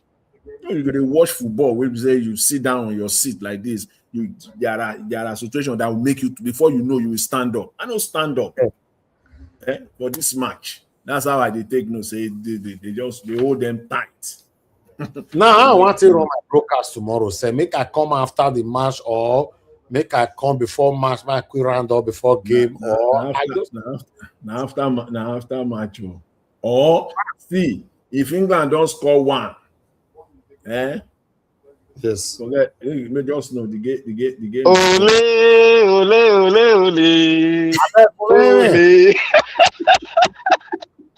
You know, if England don't score first, forget England will beat Argentina. Your teeth go down your mouth now. Don't worry. That Messi and referee go play with tomorrow. Don't worry. You go see what they tell you. No, you know, say England are different species. They no, you know, forget speech. They don't get defense. That is the problem I get. Wait, Black Panther. See, as referee go want protect Messi, he go protect Kane too now. See, I know, but the record England against South American team, no, they did very good. But now the record we they look now, no, they did very good. But the thing is that this English team, they're very young, but they are good. But oh boy, then to pass through that Messi, go hard, do that guy now spirit. See, you know they watching match. See the goal where they score tomorrow. I'm telling you for free. Then go open Argentina. Look, Argentina. Let me tell you one thing. They are built under one man, and that man is Messi. Not that those other boys don't know how to play. They have play. Okay, I go silent tomorrow. Messi will be silent. Don't worry. Don't worry. You see me, I get confidence from my team. I don't tell you Spain go win the cup. You think I had joke? I don't watch them now. They're very consistent and they take their match one after the other. One after the other. And their coach, you know, say their coach na correct man too. You know, the very strong coach. So they take their match differently one after the other. You think that, the team is built around everybody. Go and watch the Spanish is built around everybody. They don't have one particular person. Say, they carry the load. No. What about England? You know England, now two people. Now one person they hold them now. The guy when they score every time. Now I'm saying you don't know the team. See, this English team, when he named that team, the English media won't tear them into pieces because people where they believe say go there for that team. You know, where England don't. That's why I believe say for the first time England will win this World Cup. Because the man, you know what he did? Let me tell you what this man did. He turned the table around. Because normally what England do for every World Cup, because they said if you are doing the same thing over and over again and expecting a different result, that one na madness. Every World Cup, World Cup. What he do? You know what he do? He blend. England know they blend. You dey watch World Cup every before? World Cup, England go carry. See what England they do. England go carry entire Manchester for the 2002, 2006 World Cup. 11 players on the pitch.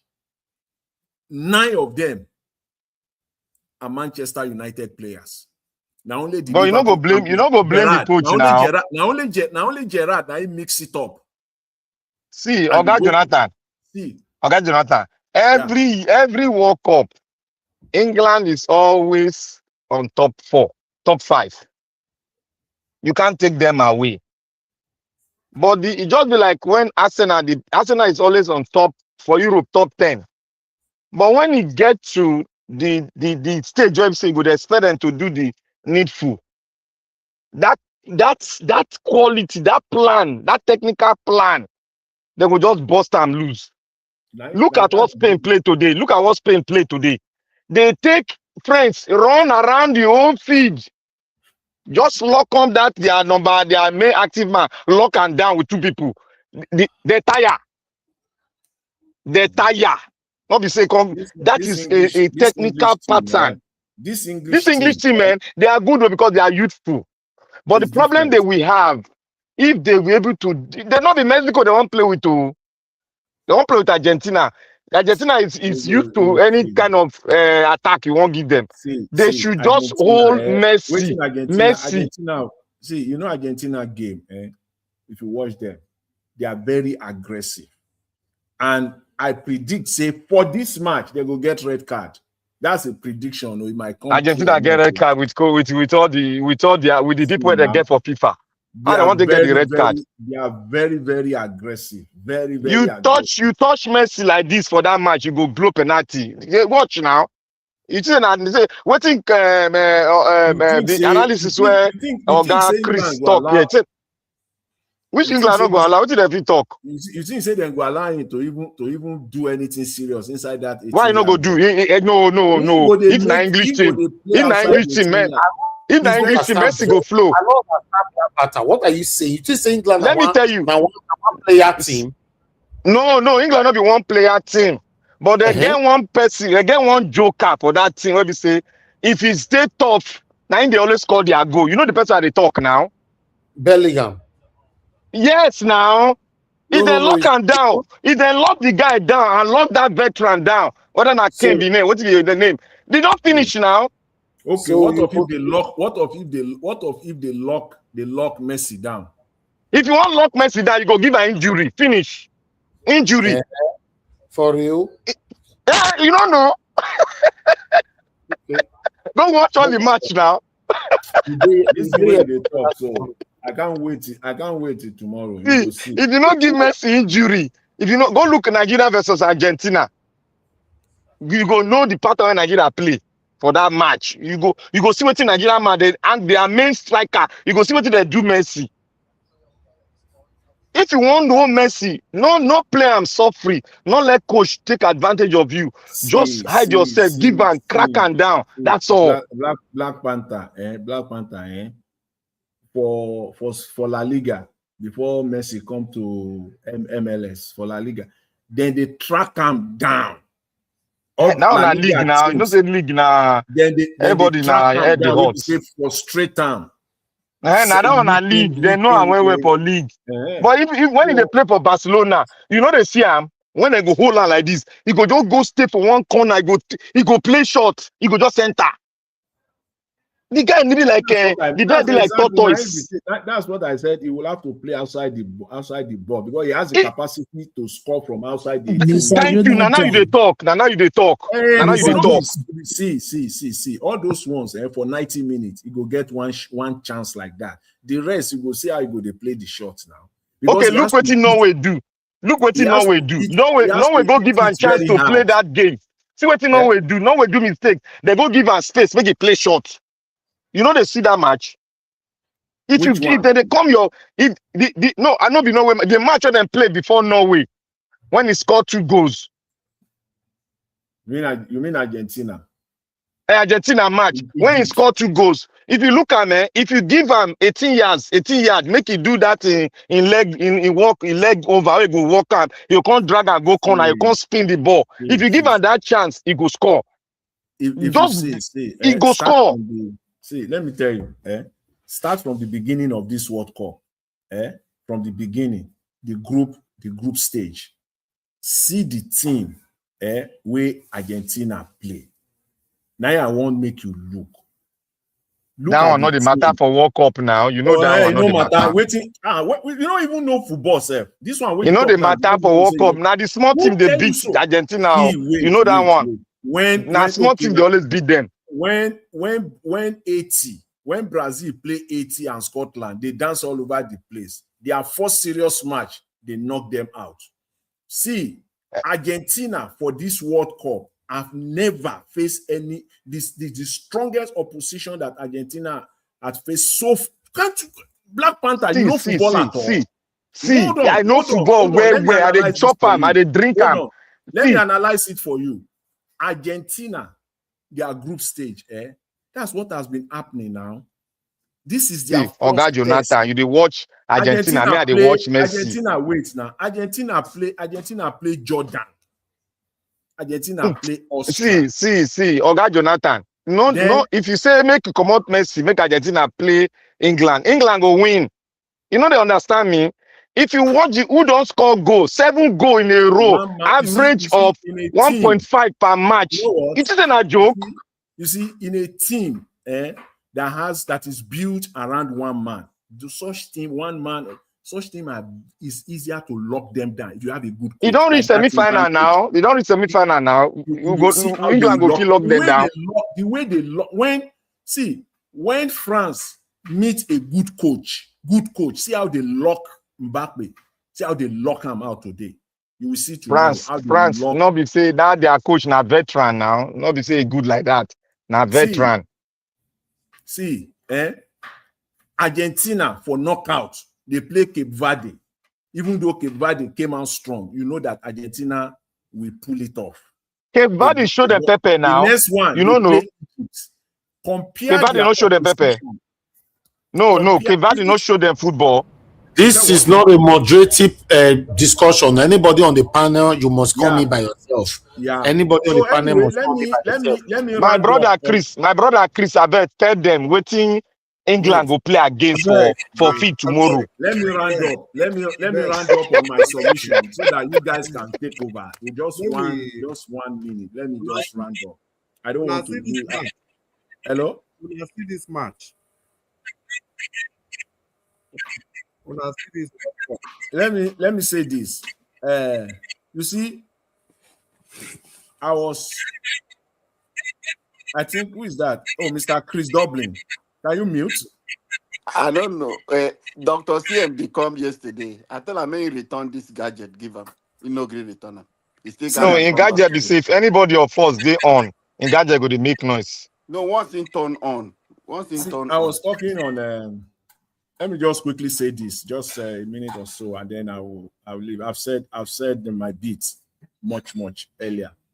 You see, I don't want Nigerians, please don't allow anybody to talk down or to water down this scandal, this alleged fake agency scandal. Don't let anybody talk it down, try to play it down. Please, Nigeria, don't allow that, because somebody is now telling us that Gbaja, Secretary to the federal government, the SGF, Accountant General to the Federation, Head of Service, all these people say their signatures were forged. And CBN. And CBN say somebody forged their signatures. That's it. That's what they want you to believe. If I go by the video of VDM, that all these people, somebody just forged their signatures all through. I don't understand. The only way you can conclude on this matter is through an independent investigation, not an internal investigation. It can't work. It has to be independent. That's one. Then this man, my fear now is that it's very likely that this man could come out any moment from now to come and denounce everything, and then the case they'll put it, as my sister will always say, Madam Rita, they'll just put it for voicemail in court. The case will just die there.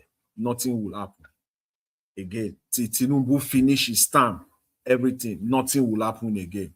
The case will just be there. That is it. Once the man cooperates, he cooperates with them inside, and that is it. That's the only way. But if they truly want to prove to Nigerians that this is a transparent government, then go for an independent investigation.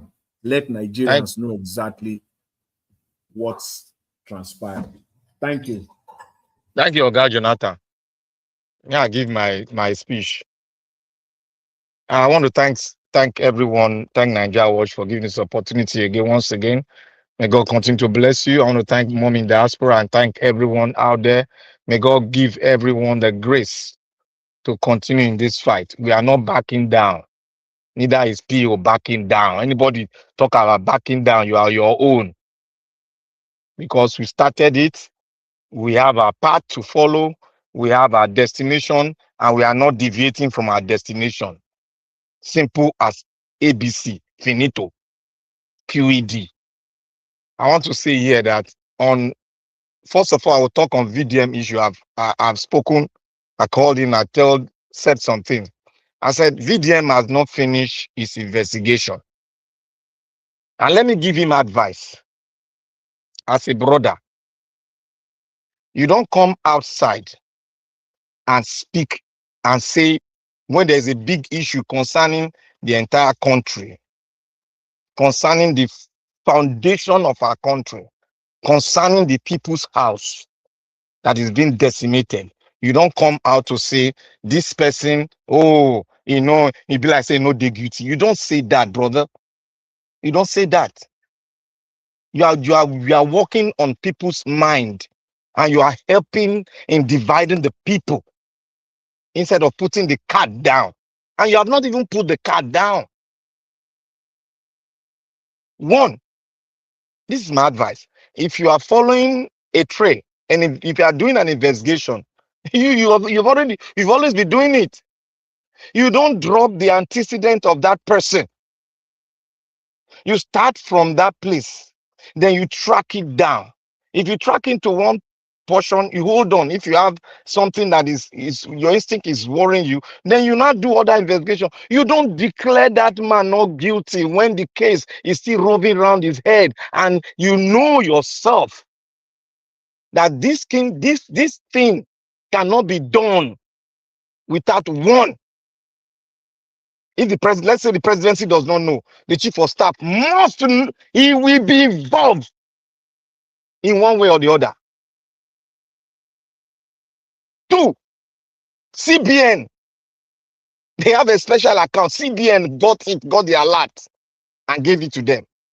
Three, he had an office in the entire government building, the people's building. He have an office there. And he was functioning, he was receiving people from different countries. Ambassador designate, United Nations ambassador designate, he was receiving them, he was receiving people, companies, people that directors of companies, he was receiving them. He was traveling, giving seminar, all those, he was not doing it using his own name. He was using the power invested of him by the people, the people's house that approved his budget. And his budget was not hidden. It was open. We saw it. We all saw it. And you are coming out running a conclusion, a by conclusion in your investigation that is not guilty, that you think there's some other big people. Who told you that it's just one person? Do you think we don't know that there are a group of people, it's a cartel? We all know that it's a cartel. And that cartel is huge, and the money is being shared. And don't tell us that, oh, chief of staff, we just refuse 400 million. Who told you? You don't see where businessman refuse any money before. Or a rich man said, you know, want continue to be rich. Or a rich man will say, this money is too much. I don't want money again. Have you ever seen it before? A cryptomania who has a record in the United States, and you come up to tell the world, don't let people be suspicious about you. It is because we know you and we know your antecedent. That's why we are advising you. You don't run an investigation by doing a prejudgment, trying to push the chief of staff out of the whole picture. My brother, that is not done. Because this is a government establishment. And you know the accent of one, the APC antecedent, two, Nigerian politicians, you know what they can do. They are not limited. You know how they do contract, or the contract does not pass through due process, and you are still virgin for the chief of staff that there was an allegation that he was collecting money for people to get appointments. It's not today they started saying this. So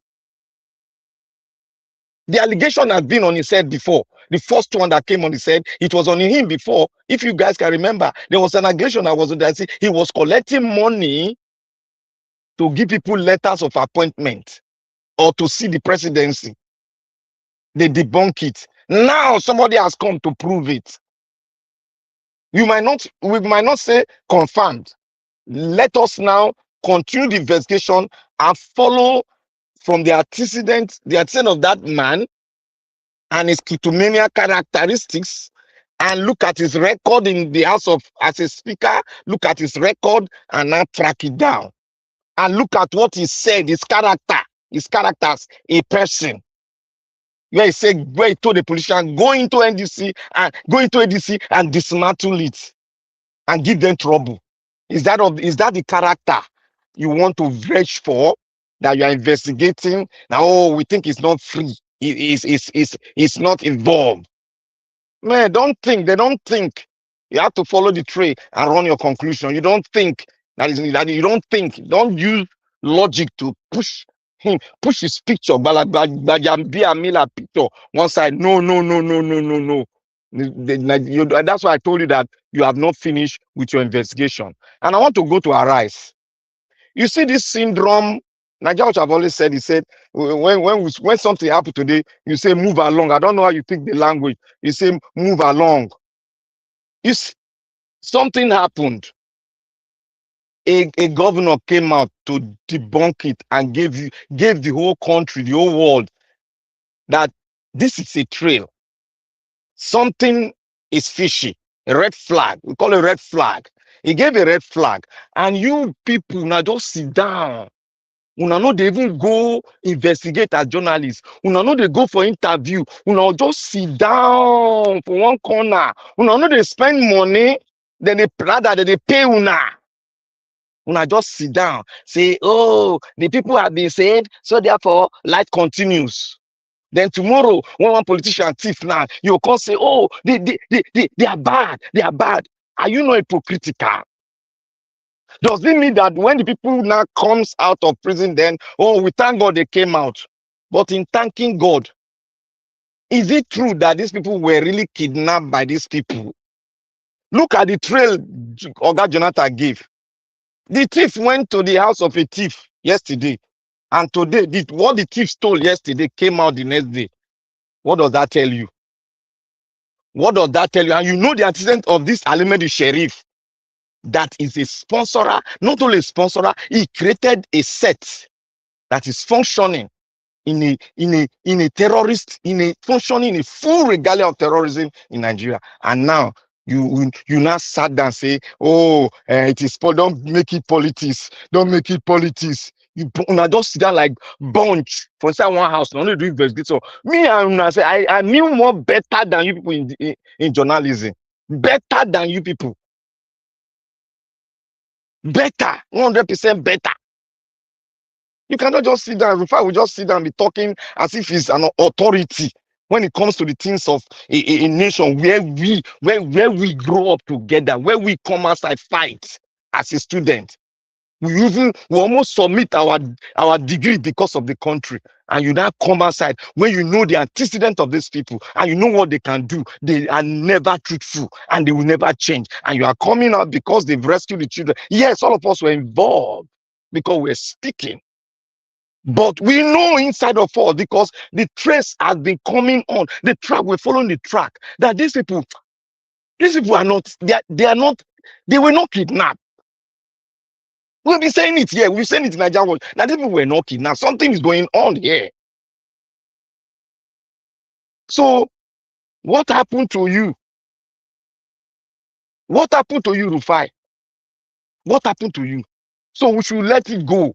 Then we'll face reality. Tomorrow, when election comes, the rig election, it's also, oh, let them go. Then tomorrow, you say, Nigerians are so docile. They are so docile. You. Are you no more than docile? Technically docile. Let me put it diagram and there. Technically docile. That's a function that is defective. You cannot apply you again because you are technically docile. How can a journalist be functioning in the way of the people out there, where you are close to information, you are close to governance, and you know these people that are governing us, and you are telling us a state governor came out, you are telling us it's politics.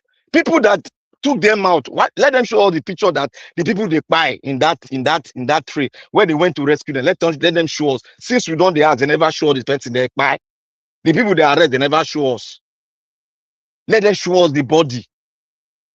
Let them show us. Let them show us. Yesterday, I typed on the Nigerian media. I said, these people will show us the dead, the military man they don't buy about 10 years ago. I wrote it there.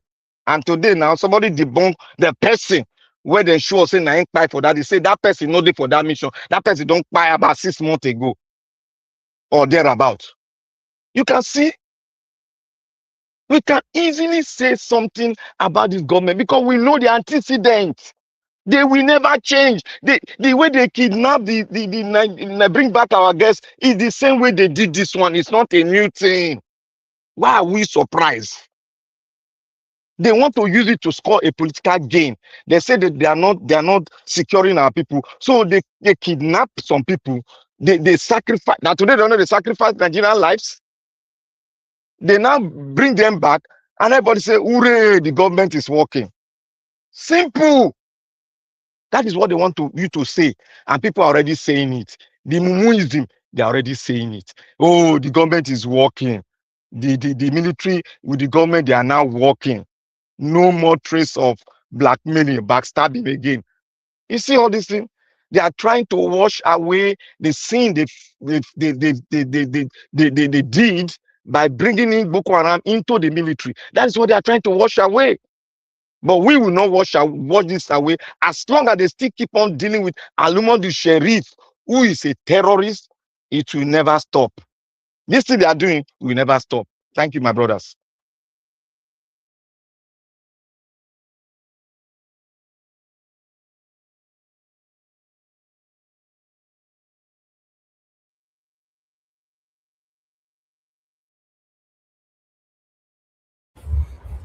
Okay, maybe I'm not sure who's supposed to talk now, but I only have 10 minutes more to stay here. Now, brother, Alabo now. Okay, Mr. Alabo, yeah. Are you there? He's not there. Abdul Malik, please talk to us. Good evening to you. Abdul Malik, you are not there. Oga Chris, please talk to us. Good evening, Mr. Najawo. Sorry. Yeah, good evening. Abdul Malik, go ahead. Okay, sorry, Mr. Najawo. I was doing something. Thank you, sir. Good evening, Mr. Najawo. Good evening, everyone in the panel. Good evening, Nigeria. This scandal of 18, they need to do proper investigation before they conclude.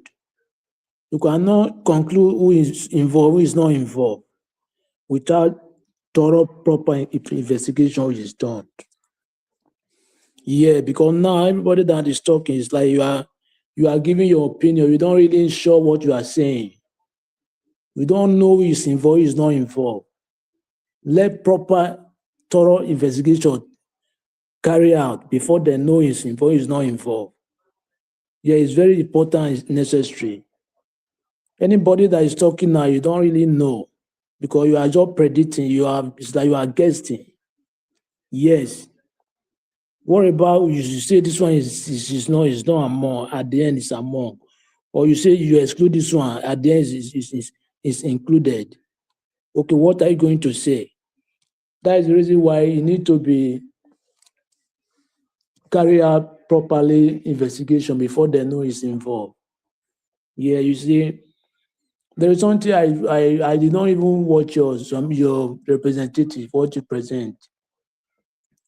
What I see is this, that Oyo State Governor, Makinde, what he did, I applaud him.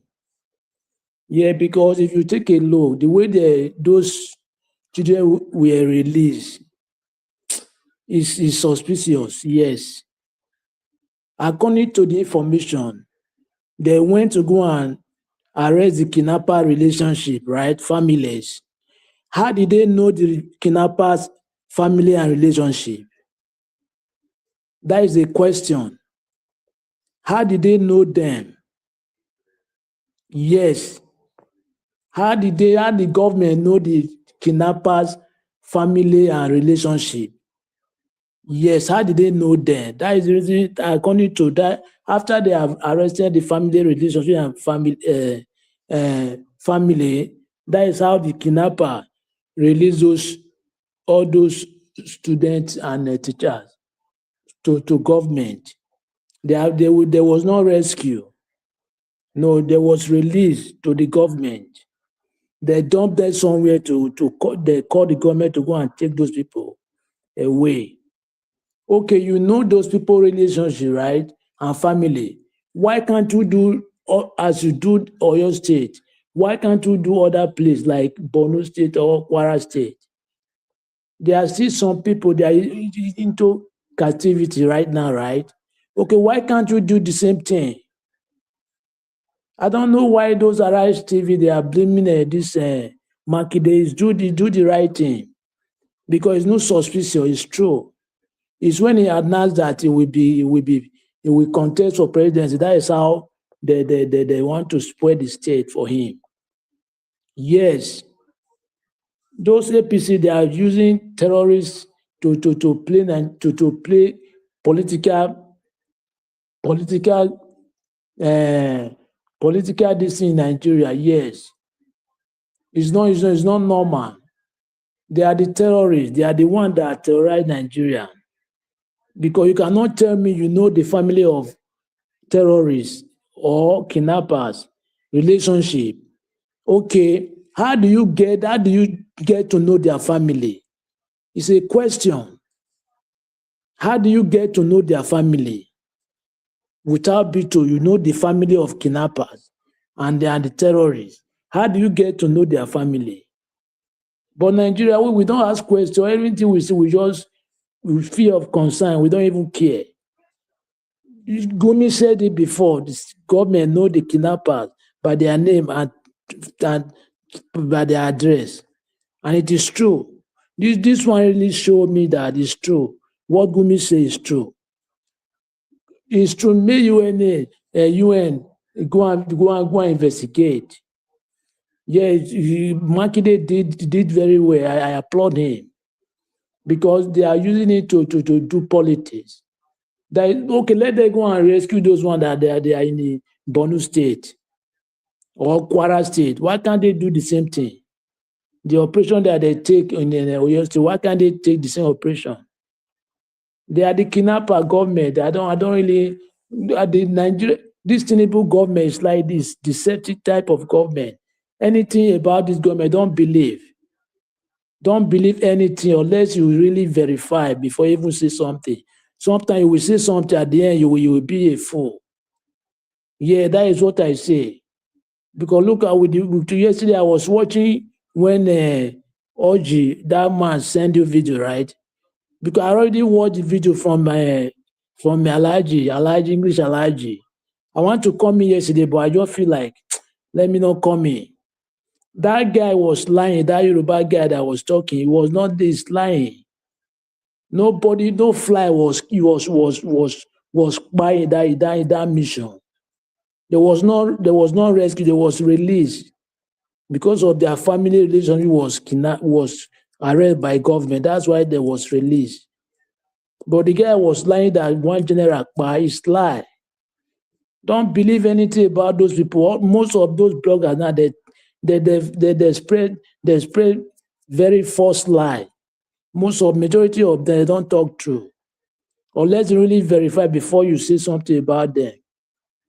Thank you very much, Mr. Nigeria Watch.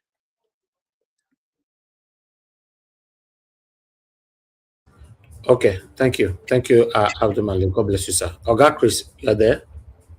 Yeah, Domo sir. Domo sir. Talk to us. Yeah, Domo sir. Let's see. Thank you very much, Mr. Anjawaj. Ladies and gentlemen, time is fast spent. Excuse me. So I'll just stand on existing protocol, if you permit me, so that I'll just continue the discourse. Be that as it may, let me say good evening to Mommy Diaspora. Thank you, Mommy, for everything you do. May the good Lord continue to bless you and bless everything around you and everything that means well to you. In Jesus' name. See, people, I'll just get straight into this. I particularly like the direction Abdul Malik was talking about because that was what I wanted to talk about as well. When we are talking about this Oyo incident, I used to sit down by myself and think and ask myself one simple question. Which kind of a people are we? Which kind of a nation are we? The way we are talking about this Oyo incident, it looks as if those 42 or 45, wherever, people from Oyo, they are the only people that have been kidnapped in Nigeria.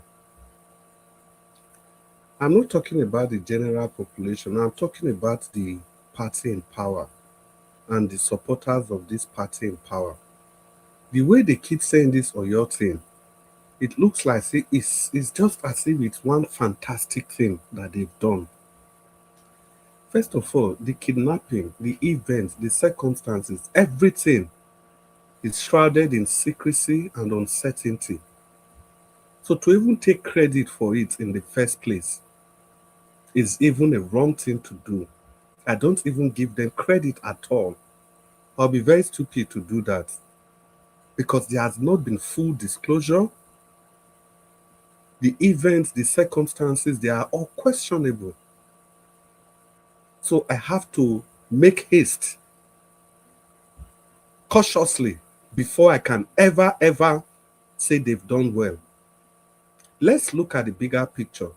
In Borno, in Kwara, across the 36 states of the Federation, you have kidnappings going on simultaneously. If we just want to leave the southern part of the country to be on the fair side, let's look at the northeast and some part of the northwest.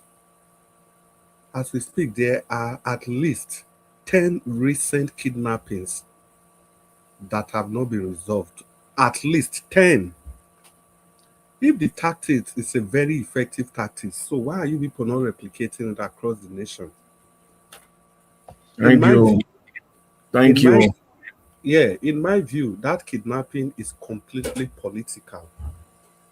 And I'm not going to make a case for Sheyi Makinde. I'm not going to make a case for him. I'm not going to make a case for Sheyi Makinde at all. It's the same thing I used to say about Okpewolo. There are some things I want to say. I'll say no be me go dey talk in favor of those people. Sheyi Makinde, they know the party where they do, the meeting where they do, where they take bring Tinubu to power. They know his weak points. They knew how they rigged the election. They knew everything they did. So they should fight themselves with that arsenal that they have against each other. Of course, they are not going to do it. You go see Wike go dey insult the other one go dey insult Wike, this one, all of them. Fayose, the governor, they are all insulting each other. Yet all of them get their secrets. They are not releasing their individual secrets. It's the same thing I was saying about Fubara. Who were making case for Fubara. Now you be accountant. You know where all the dead bodies are. You know all the evil we can commit.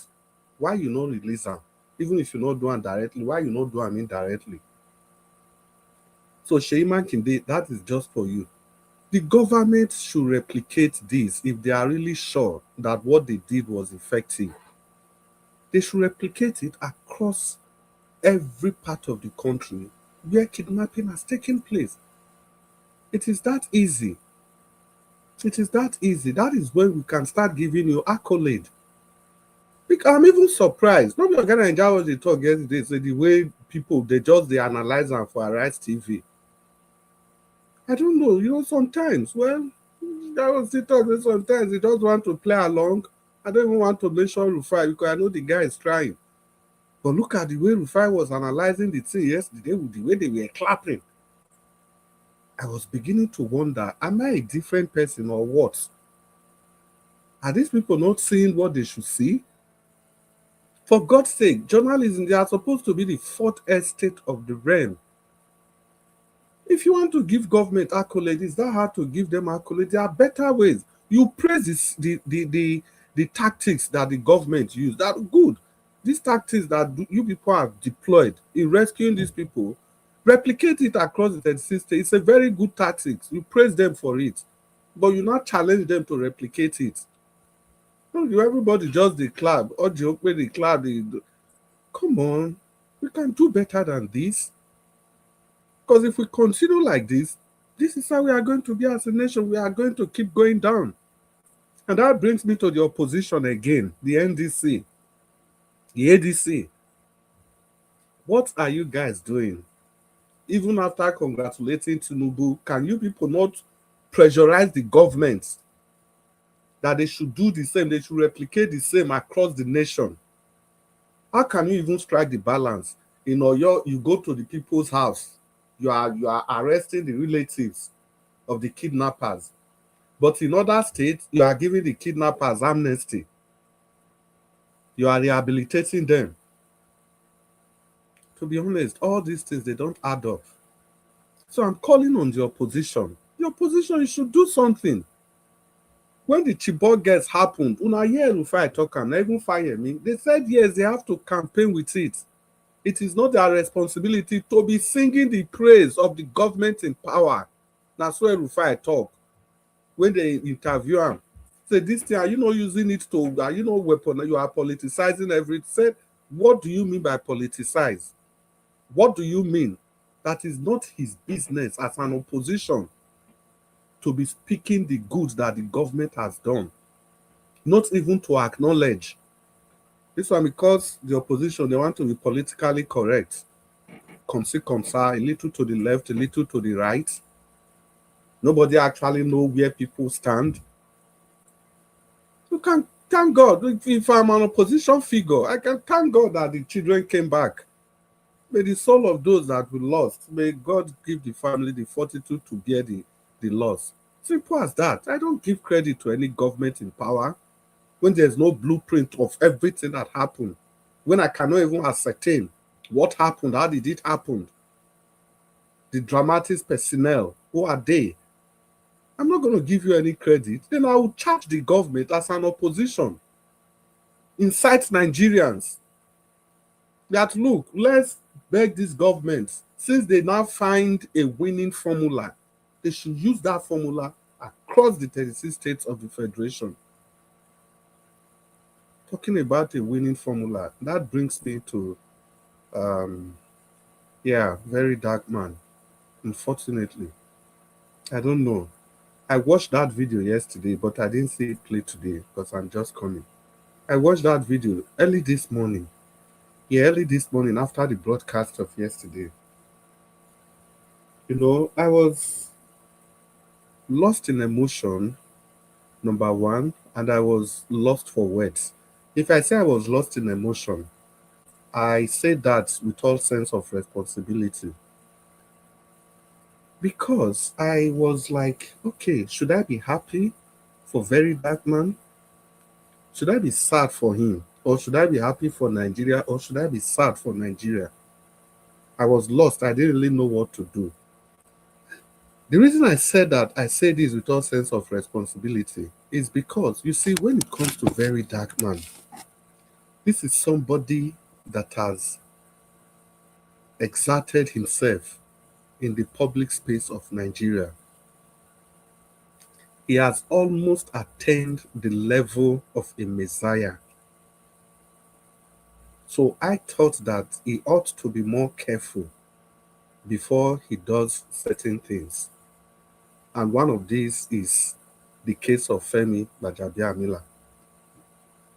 I say this because if it were to be another person, let's assume it was to be another public figure, and if VDN comes out this early to come and exonerate that person, yeah, it could have just, for me, it would just pass. Okay, he's just doing his normal job. But when it comes to somebody like Baja, considering all the controversies surrounding him, not just controversies, considering all the verified atrocities this man has committed, if we even leave the one that has happened in Nigeria, we knew why he was disbarred in the United States. Not because he was just fraudulent. No, you steal from your clients. Do you know what that means? You can be a fraudulent lawyer, maybe doing deals, if you are a company lawyer, when it has to do with heavy organization to organization, your company can use you to do some fast businesses. That is a completely different thing. But when your clients that trust you with everything, you can steal from your clients. I think that's not just the kind of person that VDN will give a green light so easy like that. Even if you have run your separate investigation, your private investigation, how you called the so-called the fugitive we are talking, well, he's not a fugitive. The man in the center that we are talking about now, you called him, you asked him if he spoke with Baja and stuff like that. In the real sense, is that enough for you to just give Baja a clean bill of health? I know you said there are other things you don't want to release. Since you are not ready to release those things, why not keep everything? If you have information that this Baja is clean, why can't you people reserve that information? You take it to or whatever you want to do with it. Or you give Baja those information. Baja take, see what I discover. By yourself, go talk and come out. Then if the people don't believe, I cannot come and be a witness to this information I'm giving you. At least that's one way of looking at it. The other reason I said I was lost in emotion is because of Nigeria, our country. Now everybody is rallying around somebody. We are all looking for a messiah. We are all looking for that person we all can hold on to. Because that's the nature of the politics we play in Nigeria. We always look for one person. Nobody is ready. We are not ready to collectively bring down that institution that has impoverished everybody. We are looking for that one person we can rally around. And for God's sake, as at now, Sowore has completely demystified himself.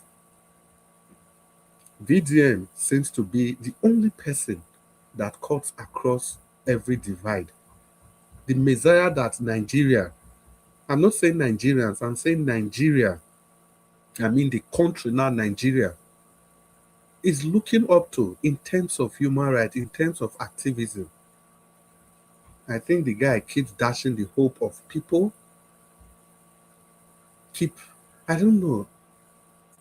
It's just that today you are very happy with VD and tomorrow he does something that will make you to think, oh, wait a minute. Oh, wait a minute. For me, I'm just expressing my mind. I know people have different views, but it would be a complete shame on me that I come on air, I'm not able to say how I feel. I come to spend hours on air and I'm not able to say how I feel. For this past days, that strategy. Sorry? Mr. Chris. Yeah. That strategy where way they use. The strategy is the strategy of just be friends of everybody, especially the government. Yeah, you see this thing you said, Jonathan. I don't know. I was going to talk about it also. I was also surprised when you see the way you just put it now. Very Dark Man has actually used these words the way you have used them now. That because he's fighting activism, that does not mean he can become the enemy of everybody. That because you see him talking to high-ranking military officials, that does not mean anything. We understand it doesn't mean. We understand that if you are talking, you are frolicking with politicians, it doesn't mean. We understand. But at times, the picture we are painting, the picture we are sending out matters a lot. You cannot tell me that, oh, you are a pastor, you are a man of God, spirit-filled. Because you are a man of God, then you can go out in the streets and dress the way you like. Then you want to tell people that whatever people say don't matter. It doesn't matter. I know my heart. I know I'm in line with God. No, it doesn't work like that. No matter what we do, the outward appearance also matters. Even though people will argue that the English people say that your dressing does not determine your... In short, it is actually your dressing does not always determine your personality. We know. I think the Latin, is it Latin or Greek, says cucullus non facit monachum, which simply means your dressing does not also reflect your personality every time. But is it actually correct? But there are times you need to dress for the occasion. There are times the occasion just warrants it. And this is one of the occasions that Very Dark Man ought to dress for the public. He ought to dress for the public on this Gbajabiamila occasion. No matter how clean, no matter the evidences you have, it shouldn't be coming from you. It's just too early. It's just too early. Just imagine. Because the reason I said I was lost in emotion, just imagine if more discovery is made that actually tied Gbaja to this thing. So what's going to happen to the integrity, the personality of Very Dark Man? That is why I said I wept for Nigeria. So it means another Messiah is effectively gone. Because no matter how you look at it, no matter what you say, the rating of Sowore has dropped. In any how you look at it, his rating has dropped significantly. And the same thing, excuse me, the same thing might happen to VDM if he's not careful. The same thing might really happen to him. Although I watched another video of him, I think today, when the president of Arewa Youth Forum was threatening him, blah, blah, blah. And I like the response he gave to that guy. Solid response. And he charged that Arewa consultative youth president that, look, you can't be threatening Very Dark Man. If you want to threaten any person, go and threaten the people that have been doing kidnappings in the north. Go and threaten the governors all over the north that have refused to do something about kidnapping. That gave me hope again. But for whatever it is, he keeps casting a shadow on the job that he's doing for himself and for the country. Yes, I used himself. He's not just doing it alone for the country. He's also doing it for himself. So Very Dark Man, I know members of the Rattel, they are everywhere in the country. Maybe some of them will talk to you. And be very careful, because, there is one thing. When the people we look up to, when they are going astray, the tendency is that people will keep defending them. I've seen it a lot in this obedience movement. From day zero, some of us have been shouting about Dixon, Siriake Dixon, Senator Siriake Dixon. In short, I'm coming to that. I'm very sure the Rattel people, I was talking to you people, it is not the time to be defending any person.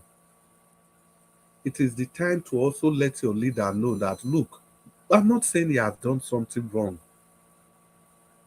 but I'm saying he should make haste slowly. Make haste slowly on this matter.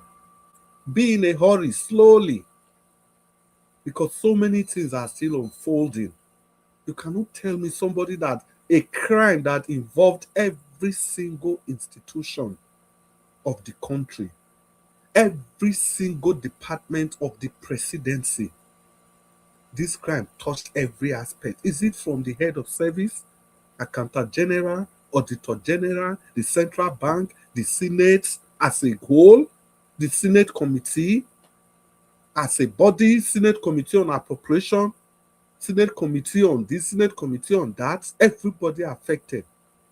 Then the presidency as a cacophony of the administrative arm of the nation, everybody involved. You have to be in a hurry, slowly, very dark man. You really have to be in a hurry, slowly. Because Nigerians, they are so fast, they can easily move on. Look at Nnamdi Kanu. I was talking about Showore. Look at Nnamdi Kanu. Despite everything, he's where he is. People are now coming out with different factions of his organization. People are proscribing him. They are doing different things. You have new factions, left, right, and center. That is for that. So back to Seriake Dixon. I was going to talk about him. I'll talk about the NDC. I'll talk about His Excellency Peter Obi. And I'll let people know the criticism is not because he's not loved. It's not because I'm losing faith in him. I had faith in him long before most of you people even know about His Excellency Peter Obi. But I don't want the kind of things that happened last time. I don't want it to happen again. Some of us, we almost had a heart attack. We were emotionally drained after the events of that last time.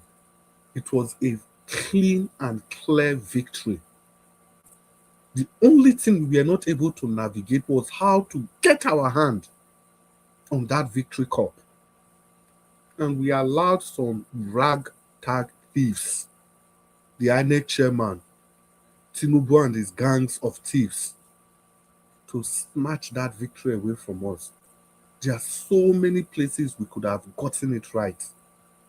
But because of this, leave them. You know what they do. They know what they do. People wait there know what they do. Even when Aburi started showing his sign, everywhere we tried to complain.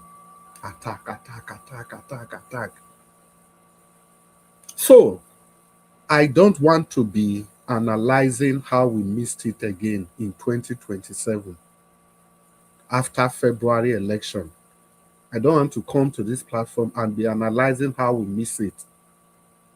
What I'm doing now is to say what I'm supposed to say now so that we all have a reference point. You cannot tell me that as at now, there's no structure in place for the NDC that people can easily point to. Our chairman is not everywhere. The chairman of the party that is going to, where my principal is going to fly the flag of the common man, the flag of the oppressed people, the flag of the hundreds of thousands of children in the hospital that cannot afford hospital bill, the flag of the hundreds of thousands of millions of children out of school. Somebody that's going to fly that flag. The chairman is nowhere to be found. No press statement, no press release, nothing. No Not update even of any sort. Mr. Chris. I can hear you, sir. If I may just jump in, Please do. minute or so. See, you have said it all. There is no opposition in Nigeria. If anything, I will say it bluntly, we're just being deceived. I'll just say it bluntly. We're just being deceived. There's no doubt in my mind that a serious opposition will not, at the very minimum, Not even a press release alone will not have caught it. It will have been a press conference. You have to match the government bumper to bumper. You have to come at their level.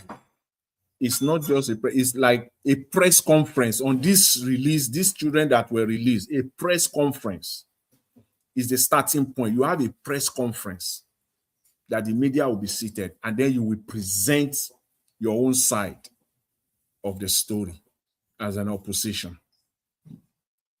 On the fake agency, the same thing, another press conference and your own side of the story. But we're not seeing any of that at all. We're not seeing any of that at all. So this is the game they are playing. The game they are playing is this, is that if we take it harder on the ruling government, they will continue to use the court, the judiciary, to dismantle, ultimately, to want to dismantle us. But if we take it lighter on them, if we soft pedal on them, at least they will also soft pedal on us. You see their game? That is their game. That is the game that they are playing. And you cannot win like that. You can't win like that. Their goal, the opposition goal, their ultimate goal is that they just want to participate. They just want to participate in 2027 election. That's it. Their calculation is that this government is unpopular. Nigerians will not support this government. So let us just be on the ballot. Even if it is to crawl, even if to enter the ballot as a cripple. Their belief is that Nigerians will vote for a cripple man than Tinubu. So even if we just get on the ballot, crippled, completely decimated, let's just get on the ballot. That's the game they are playing. They are not playing the role of opposition at all. What is happening on this platform, on this Nigeria Watch alone, the Nigerian opposition put together, combine the role of opposition, they are not doing 10% of it. And I say that with all sense of responsibility. I mean 10%, they are not doing it. If we take everything that is this, I'm not even talking of another platform. On this Nigeria Watch platform alone, they're not doing it. So effectively, there is no opposition. You have said it all. This government has given them more than enough.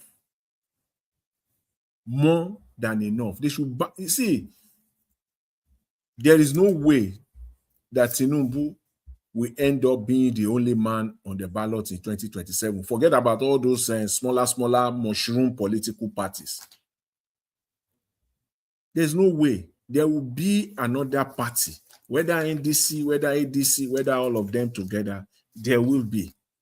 So the opposition should just, it is the case of if I perish, I perish. I will do the needful. We will do what we need to do. We must fight this government. We must oppose them as an opposition.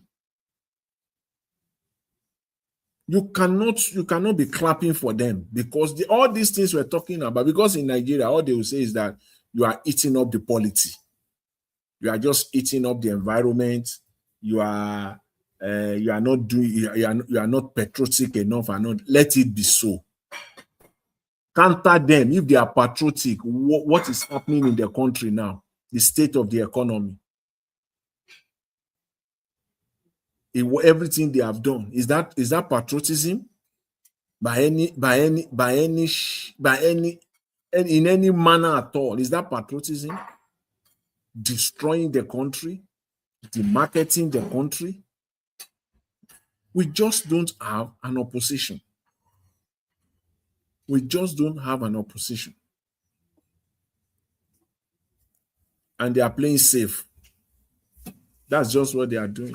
They are playing safe. And when you play safe, at the end of the day, what will be will be. If you will buy, you will buy. That is it. So it's just unfortunate. You also said something. Yeah, that was so. Let me just. You also said something, Mr. Chris. You said this release.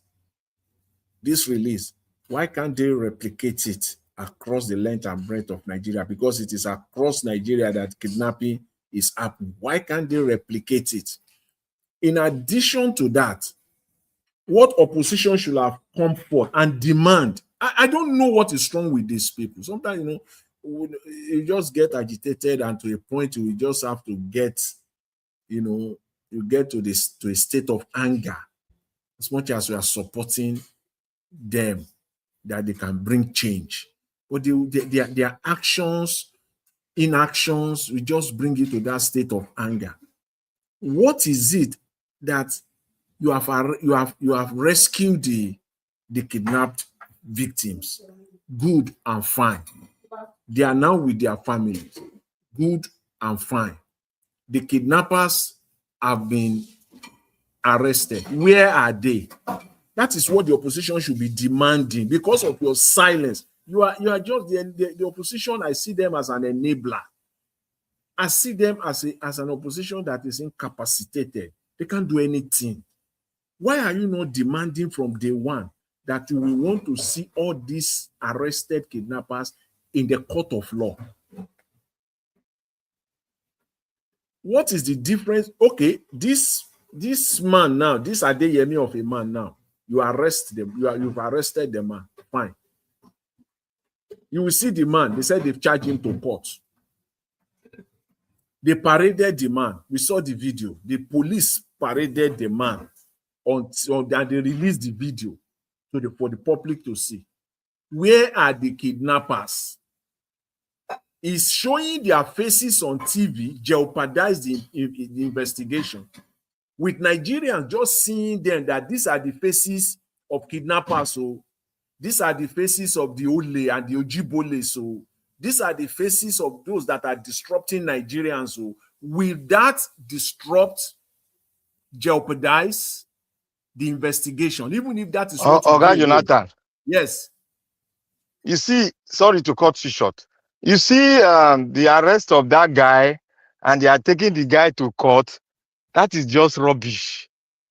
Because they've not even done any investigation. What court are they going to? What charges are they going to charge against him? When the investigation has not been done. Nothing, because the investigation linked to the dead man too. They have to exhume the body. They have to exhume the body, investigate it, how he died. Because if the guy goes to court now, that means you are leaving the total overall judgment to the judgment. You are leaving everything to the court, to the judge, because you are going to induce the judge for the judge to do this thing that is not even investigated to you. You know the Nigerian style, which is that arrest. That is what they want to do. Arrest before investigation. That's they want to use the media. They want to use the media, what they heard in the media, to judge the guy. That's what they want to do now. Because this thing that we are talking about, due investigation on this case might take 6 to 7 months.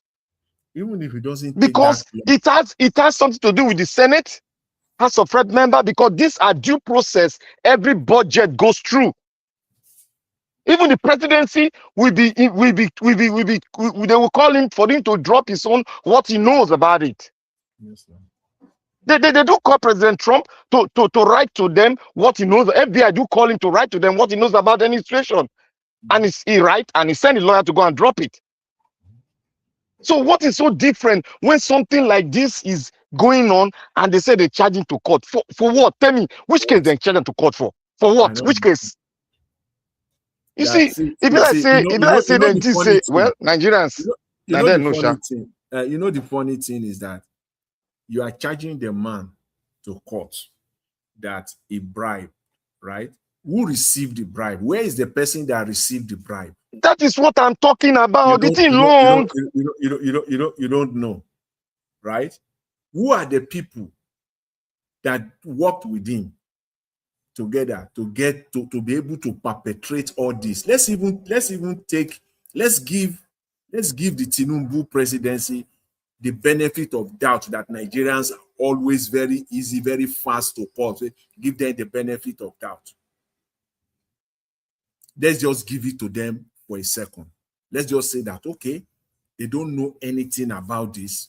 This was all cooked up and everything. Let's just go on that trajectory for a minute. Okay, fine. If that is the case, are you now going to pick only one man, just one man? One man. Take him to court, intimidate him, persecute him, and then sentence him, and then everything is all over. It's all done. Nigerians who can now go to sleep. Okay, Jonathan. Everything is all completed. Okay, Jonathan. Yes. Do you know that in this case, EFCC need to be investigated too?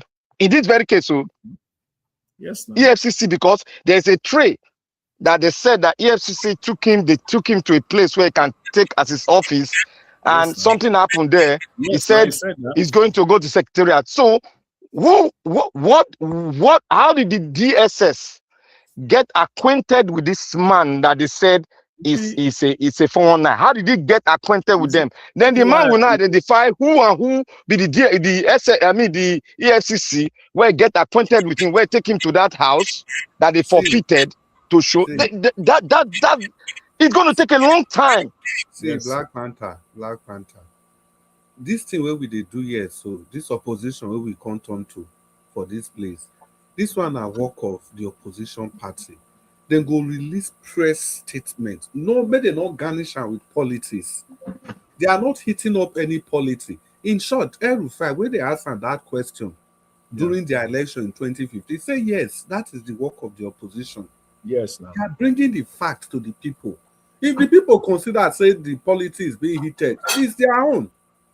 It's their own. Madam Sabi, we are talking about Nigeria. We're talking about politics being heated. So because you don't want to hit the policy, you are not going to say the truth. Yeah. You'll be doing a little to the see. Make una understand. As at now, me I dey take stands every point in time. As at now, the way I see the NDC, the leadership of the NDC, they want to use His Excellency Peter Obi name to build that party this time, against the next election in 2031. Yes. Now my view be that. No, you know, say, Mr. Chris, Mr. Chris, Teriake Dixon, maybe inadvertently or unintentionally, he don't say, he don't mention this thing. He don't talk him.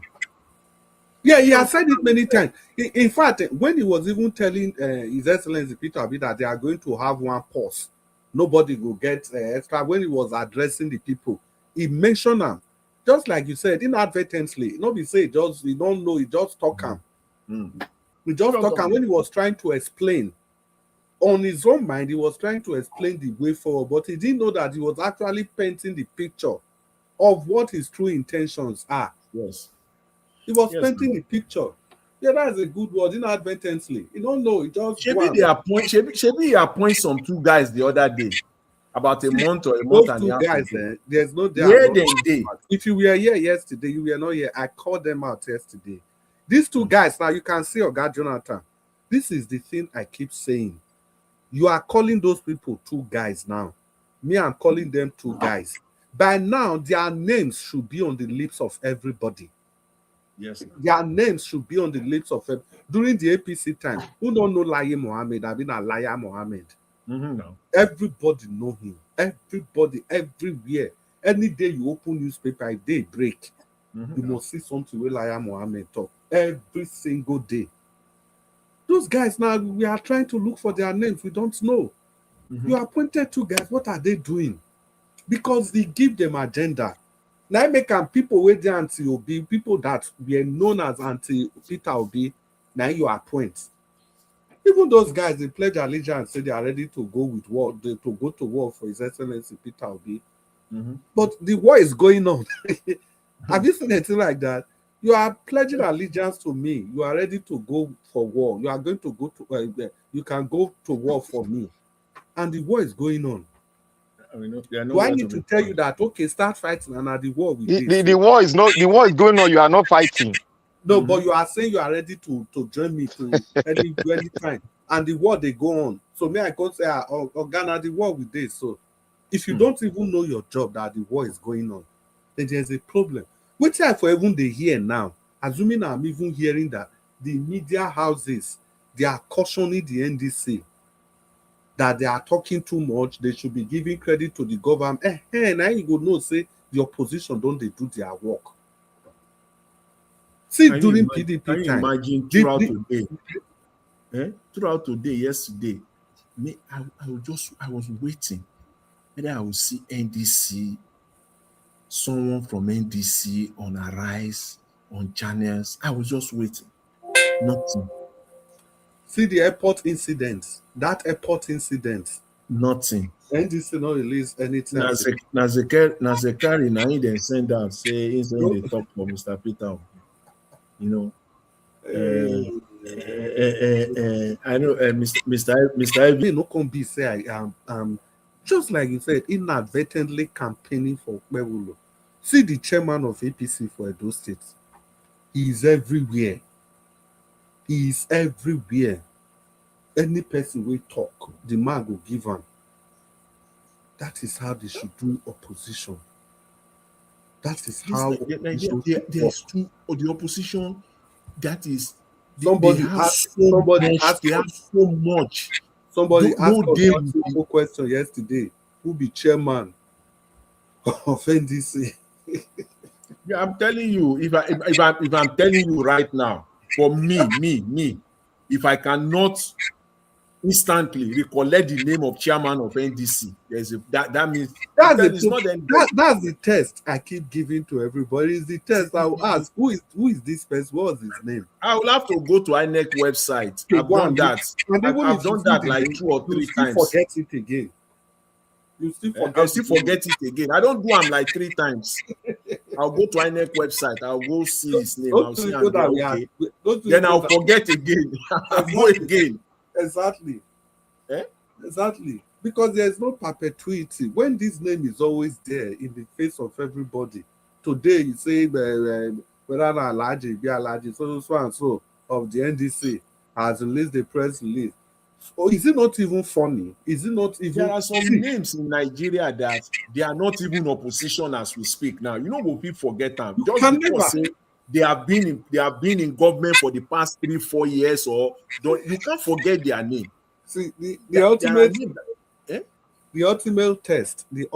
test. People, if you think say somebody just they criticize for nothing, how many days since Peter Obi joined the NDC? How many days Naija Watch don't see one important thing where the chairman of the NDC do that is worthy of discussion here?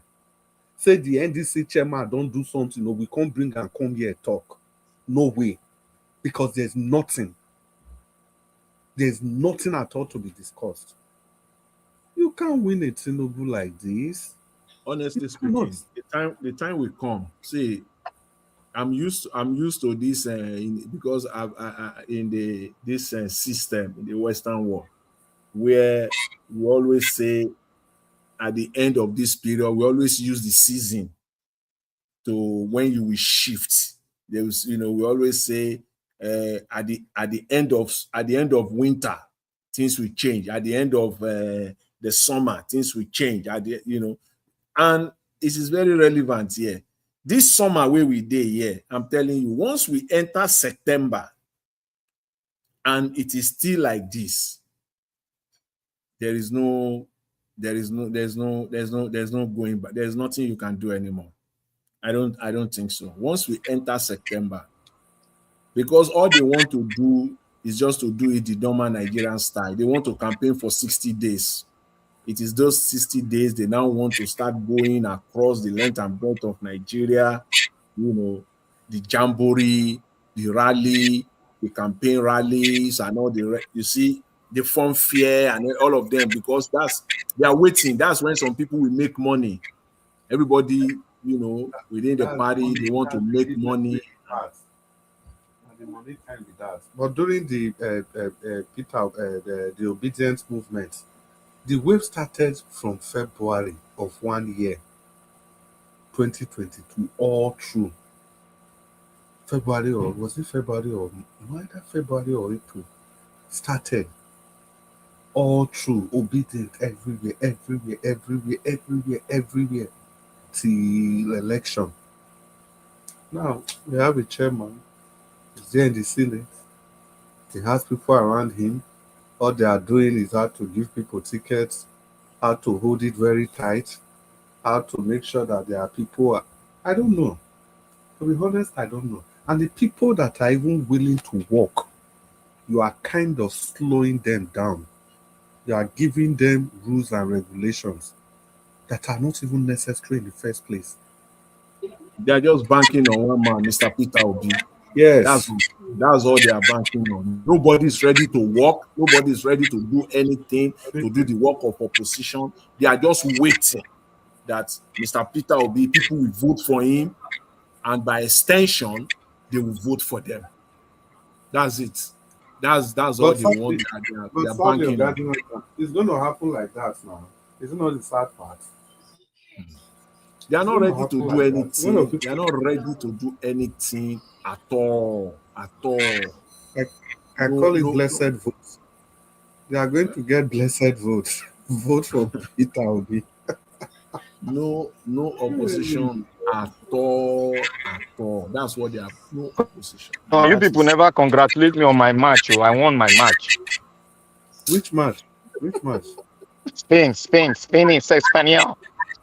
Okay. Tomorrow match, me I dey fear.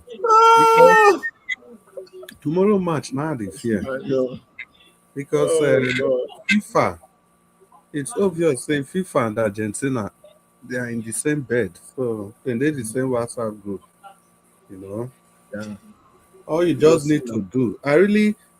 In short, I wish the English people can do one thing tomorrow. Only one thing. They should not play their football tomorrow with trepidation. Okay. They should not complain. If Argentina do them, then go do Argentina back. If Argentina do them, then go do and make the whole world see.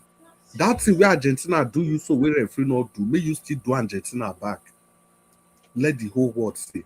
Because if England, if they try anything like trepidation, they are trying to be very respectful, complaining to the referee, they are not going to get anything out of it. They are not going to get anything out of it. English media know they not go grill. They slow, but English media they not go. FIFA, this is their president. If there is any media way fear, now the British media. But they have already started it now. The English media don't start. I call this guy, this very popular commentator. They've already started it. All the matches that Argentina have played, all the infractions that Argentina didn't got caught for. Imagine they played against these people. They Egypt. had 23 tackles on Egyptian, no single yellow card. No single yellow card. Out of these 23 tackles, 12 were ignored. The 11 they blew. Referees will agree. Say okay, 11 were actually tackles, but no single yellow card. Because they want to. Because see, as I was saying this thing yesterday, I was telling Black Panther earlier that I don't see how they will escape red cards tomorrow if the referee, stay on course and balance. I don't see. You put caveats, man. You have put a caveat if he stayed on course and balance. The question is that all the matches from playing the weakest team in the whole world to where they are now, have any of the referees stayed on course? And that's the question. Yeah, but the next question is that why do we think they will stay on course tomorrow?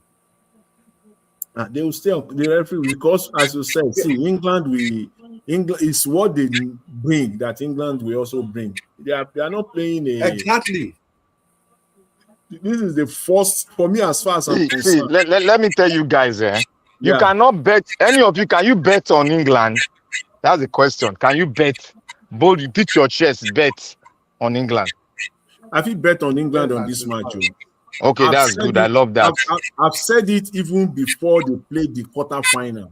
I predicted that England and England and Argentina, if they at any point, if they meet, even when the round of 32, I look at their side of the pairing, say, okay, Yeah. this is where they could meet. Say, at any point in time that it is England that will beat Argentina, because I've not seen Yeah. Argentina with any serious opposition, and No. even those opposition that on paper they're supposed to beat, they struggle. How much more? How much more when they come face England? I don't And know, England. but I don't know. England is I don't know how they want to. I don't know how they want to. I don't know how they want to survive it. England faced Mexico. Argentina have not faced a team like Mexico. England faced Norway. Argentina have not faced a team this World Cup, a team that will open them up. Yeah, but there are even many teams would have humbled them. Many teams. Go and look at Cape Verde, the last goal they scored against those people. Go and look at the manipulation. And you know, the game go too tough tomorrow. Not be Yeah. not be a real game. Not listen to Black Panther. It's as if they've told the Argentines that all you need to do, find your way. Now my own you 1 year. I don't pass my exam. Oh. My exam now remain. You like fail now your luck. Maybe they've told Argentines all you need to do is to find a way into the 18-yard box. Once you are there, fall. We'll take it from there. That's mostly that's what they've told them. But look at the whole technical analysis. England is so good. They are better than Argentina in every department. In every department. Bellingham will cage Messi. Bellingham will cage Messi. Do you even see what they played against Switzerland? They were playing complete defense. Complete now. Now defense. See, that match. Me I predicted say Switzerland will beat Argentina. If not, look at the red card where they give Mbolo. That team will be red card now. Even before that, over and over again. Players, they have done the same thing. They have done simulation. They don't even get yellow card. Now that English football analyst now, the guy shared the videos, all the matches where Argentina don't play from beginning, all the yellow card they didn't get, all the red card they didn't get, everything, and how many penalties they've gotten every single match since competition starts. Una know say FIFA don't send some referee go home. I beg, I know they for that one. They've done the damage they've done. Like the damage. So Naija watch now they talk to where they shot from my head that day. Why they send them go home? Because they mess up one game now. Don't forget the game they go. Is they online now? Is they online? What about the Argentina, the Algeria match? Five of them now they send go home. 5. I beg. So what did they do to those countries where they are poor officiating send go home? Sorry, they tell them now. Sorry. To destroy the future of how many people, a whole country, and 22 players, like 27 players, destroy their future because of one person. And at the end of the day, you can't send them. What about if it was all pre-planned? What about they don't already tell the referees, okay, whatever happened, we will set up investigation. FIFA not be cartel. Now cartel, now from waiting we see this man do, waiting they do for Messi, it's too much. And not even Messi, no. Forever his record is Messi, let us not take away from him. Messi is a good player. Fantastic player. So the thing with the top is that they protect him too much. In as much as they protect him, England should focus on the attacking formation of Argentina, because if you see the attacking formation, go and watch their last match and the last before the last, you will see them. Messi they always dey for the front line. They roll for that 8 yard back and forth. If he turn, he keep and move. If he turn, he go drag one man to ramp. He go take his shot. That's what he does now.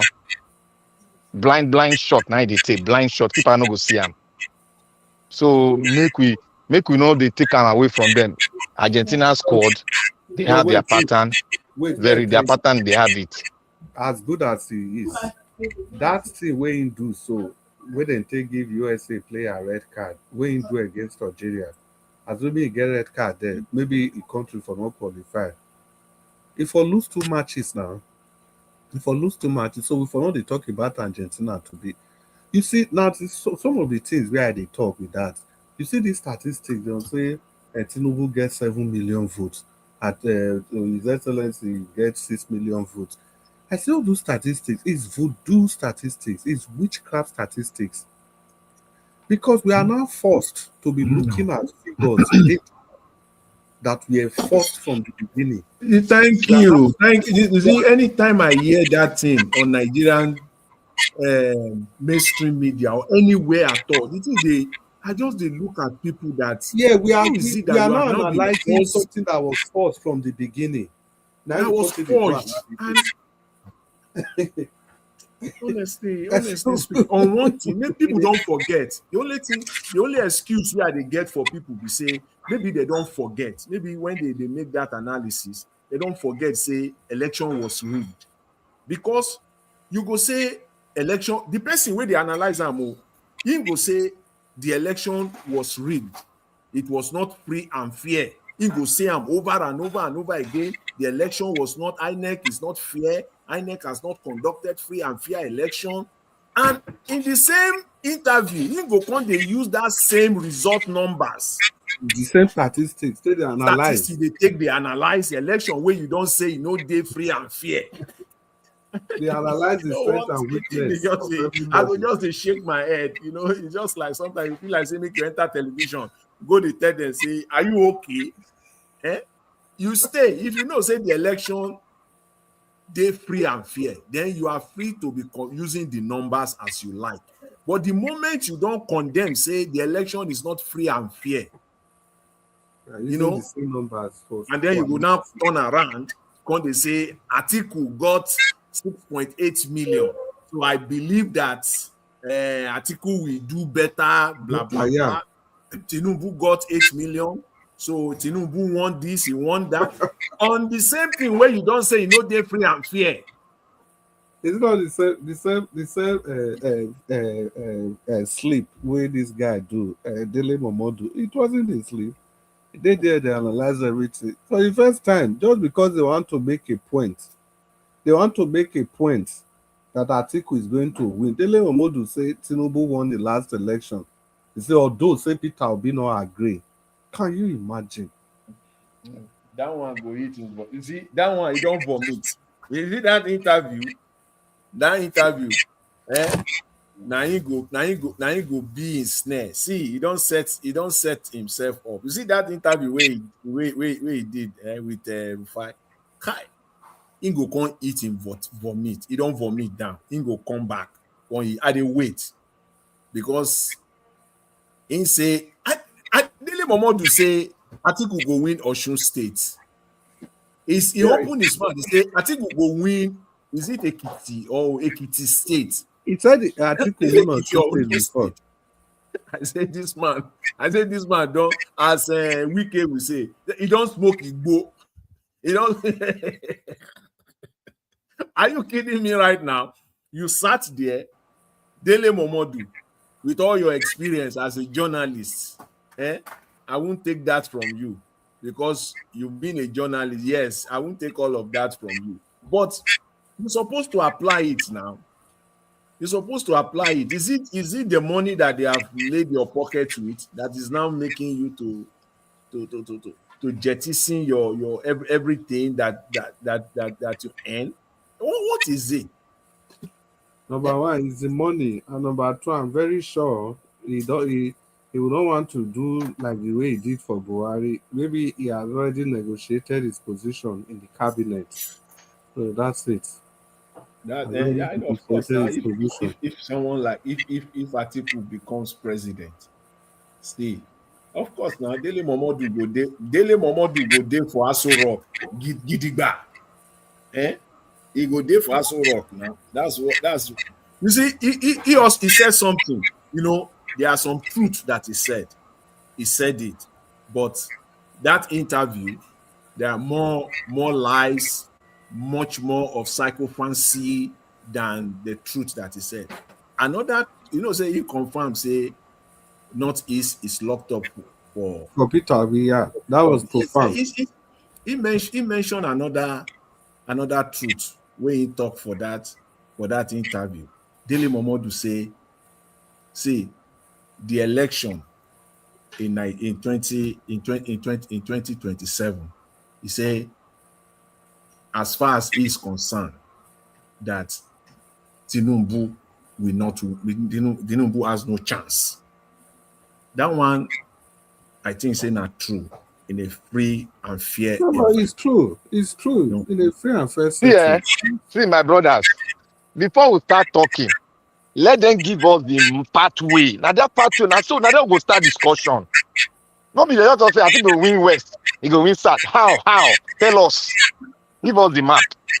You see, Dele Momodu say, don't listen to Dele Momodu now. You analyze don't listen to her now. He say I think we go get 25. He say he go get 25% for South. All the South states. Say I think we go wrap up 25. Abi smoke something. Where I want get the 25%. We kill language with that. They smoke in there. I know you go enter. Nigeria, sorry, go and pray hard though tomorrow. Thank you. I support England. Let me go and prepare for my match tomorrow, man. I will support England. Don't worry, I will support you guys. If maybe an early game, man, wait till I for do. You know, wait till I for do it. Maybe an early game. God forbid, say we lose. I don't know your come live.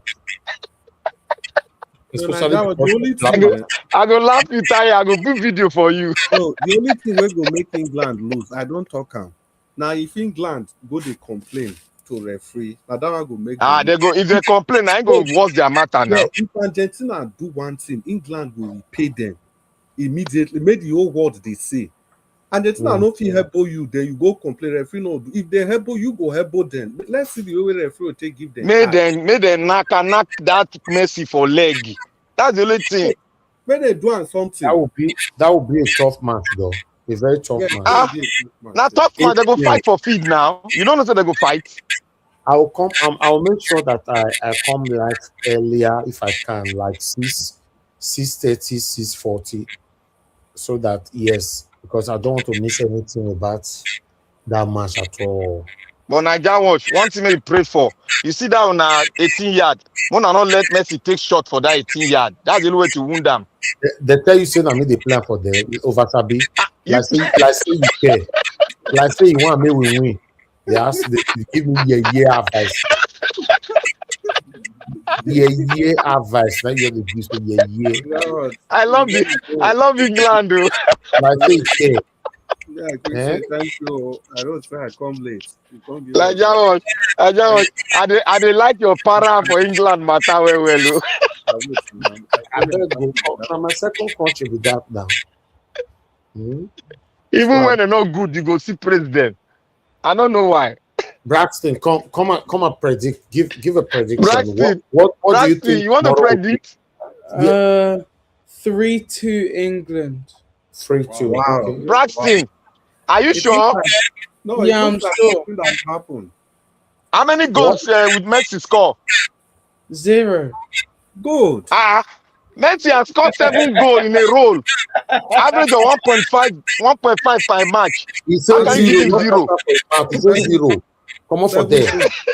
Black Panther 7 goals, 4 penalty. I beg now. Abao. He don't go score anything. He don't go score anything. He said 3-1, right? No, 3-2. 3-2. Okay, that's your prediction, right? 3-2. Or 2-1. You want give your papa hypertension 3-2 long. 3-2. Yeah, that 3-2. That man go be hypertensive. That one go be as it get to. Good. People not go watch the match. Go close their eyes. Anyway, that one not a better match at all. If that 3-2, I don't like that kind of match. Anyway, my people, I appreciate you all. We've come to the end of this broadcast. I want to thank Mr. Jonathan. You paved way for others to come in. Yes, anybody who first come to the platform is, in fact, is everything to us here, all of us, not just to me, all of us, because if not, because let's assume Mr. Jonathan talk for 10 minutes, you can't say, okay, now Mr. Elvis, and that match still they go on. Next year, women will talk, say, all right, my people, we'll see you tomorrow. I want to focus on my match, you know. That's it. Because at the end of the day, the only thing you guys should understand now that the only thing that I do socially, not just football, nothing else. I don't get time to do any other thing. Football. So that's why you see when Premier League is on, I don't play with my team, Arsenal and all that. So yeah, back to back. Although from next month now, Premier League will be back as this one won't finish. So Yes, at least so be ready. Man City is ready. no problem. Ogbeyanya. In fact, We are ready. Mr. Jonathan, you need to create how we'll take ban this guy for like 78 years for this platform. You know that Man City be on a problem. He don't give me heart attack for this platform. I hear say Chelsea won't buy from Galatasaray, man. What you concern me That's concern true. Chelsea now with this man? No, no. If they buy that man, a problem for Premier League. They say what you concern you. Osimhen. Osimhen now. Well, the talk don't tie to. Don't tie to well. I won't make him come Premier League. You know, some players. Exactly. Now we want to talk Mr. Jonathan. Just everybody that they do well for Premier League. Premier League now. Oh boy, that boy go do well, my brother. That guy na problem for defense. So anyway, no wahala. We are here. We want to see by our own. So you don't concern Chelsea. The person will be saying in teammate, he call him back, say go take that penalty. Now if you take him, go take him. You know what that match? Arsenal will be a dominant club now in Premier League. Nobody feel collect. I beg, enter house. We shall say now. Call it cutting the course now. Now they play match. Your hand go deep for mouth. They play honorary small team. Your hand go say nothing be that. All right. If I see my talk with you, give me a heart attack. I beg, thank you. I appreciate you all my people. Thank you, Mr. Jonathan. Premier League go sweet this year. Me and you go get trouser. Thank you. Go and sleep, my friend. Thank you. Abdul Malik, thank you very much. Our Dream Nation and my brother Oga Chris. I'm going to bless you now. And thank you very much, Madam Deborah. You scatter table today, don't be small. Thank you so much for that wonderful submissions. I appreciate you, man. Thank you, Mr. Joseph Oji. I learned a new one from Madam Deborah today. Yes. I learned that one. He say if they tell Nigerians say elephant they fly outside, say Nigerians go believe. That woman, the day when she go verse, she dey finish Nigeria. But on a serious note, the one where they don't tell Nigerians where we believe, is it not worse than that? Is it not already worse than that? Tell us elephant they fly for all. No, the thing that they happen don't worse than that. They just carry small children after how many days go rescue them. Whereas that same country, people they kidnap people full everywhere. Nothing is being done, and people still believe say this thing just happen like that. No mind them. Now wuru to the answer that they do. Una do well. Thank you very much, my people. Before we enter the part 7 of this topic, God bless you now. Especially your God Chris. We don't enter inside now. Call a drag out the go. Make it stop. Thank you. All right, my people. I appreciate every one of you. Thank you so much for the super chat earlier on. Once again, Mother Eugenia, I'm grateful always. Always. Thank you very much, my people. Right there, my mother of woman diaspora. Thank you very much, mommy. I appreciate you. And thanks for all that you do for us here. Thank you, my brother Abu Azi. Thank you, Abu Azi, for all that you do. I appreciate you. God bless you. I appreciate every single person's right there, Mother Peggy Modi, Mother Eugenia. I appreciate you, every one of you, Mother Stella Masevedo. Thank you, Mr. Johnson, Emmanuel, Michael, and Amara. I appreciate you all. By the way, Abu Azi was here today. I don't see her for comment section. You know, I've been on news saying. Most people say not they are available today. But when I put her down for my brother, so they will tell me, okay, I see how I have this here. If I don't say like that, my mind not the real crime. Thank you, my people. Thank you, Madam Love Maduka. Thank you, Madam Emmy. Again. Oga Lights, thank you, and many others. And God, I will bless all my people. We've come to the end of this broadcast. I'll see you guys again tomorrow. Fingers crossed, by God's grace, 7 p.m. Nigerian time, so that we can continue from where we stopped today to talk about the things that is affecting you and I. Good night and bye for now.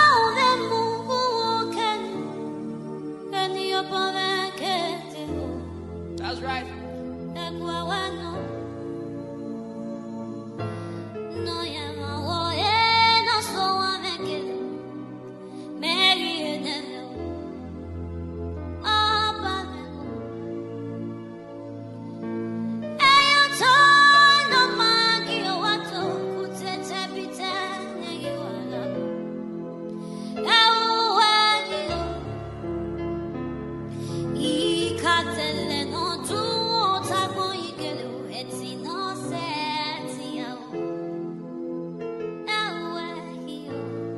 Yes.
There's power here tonight.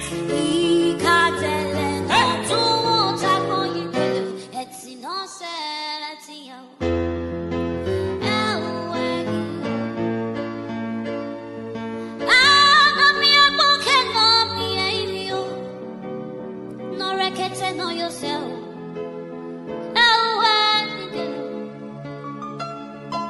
If you're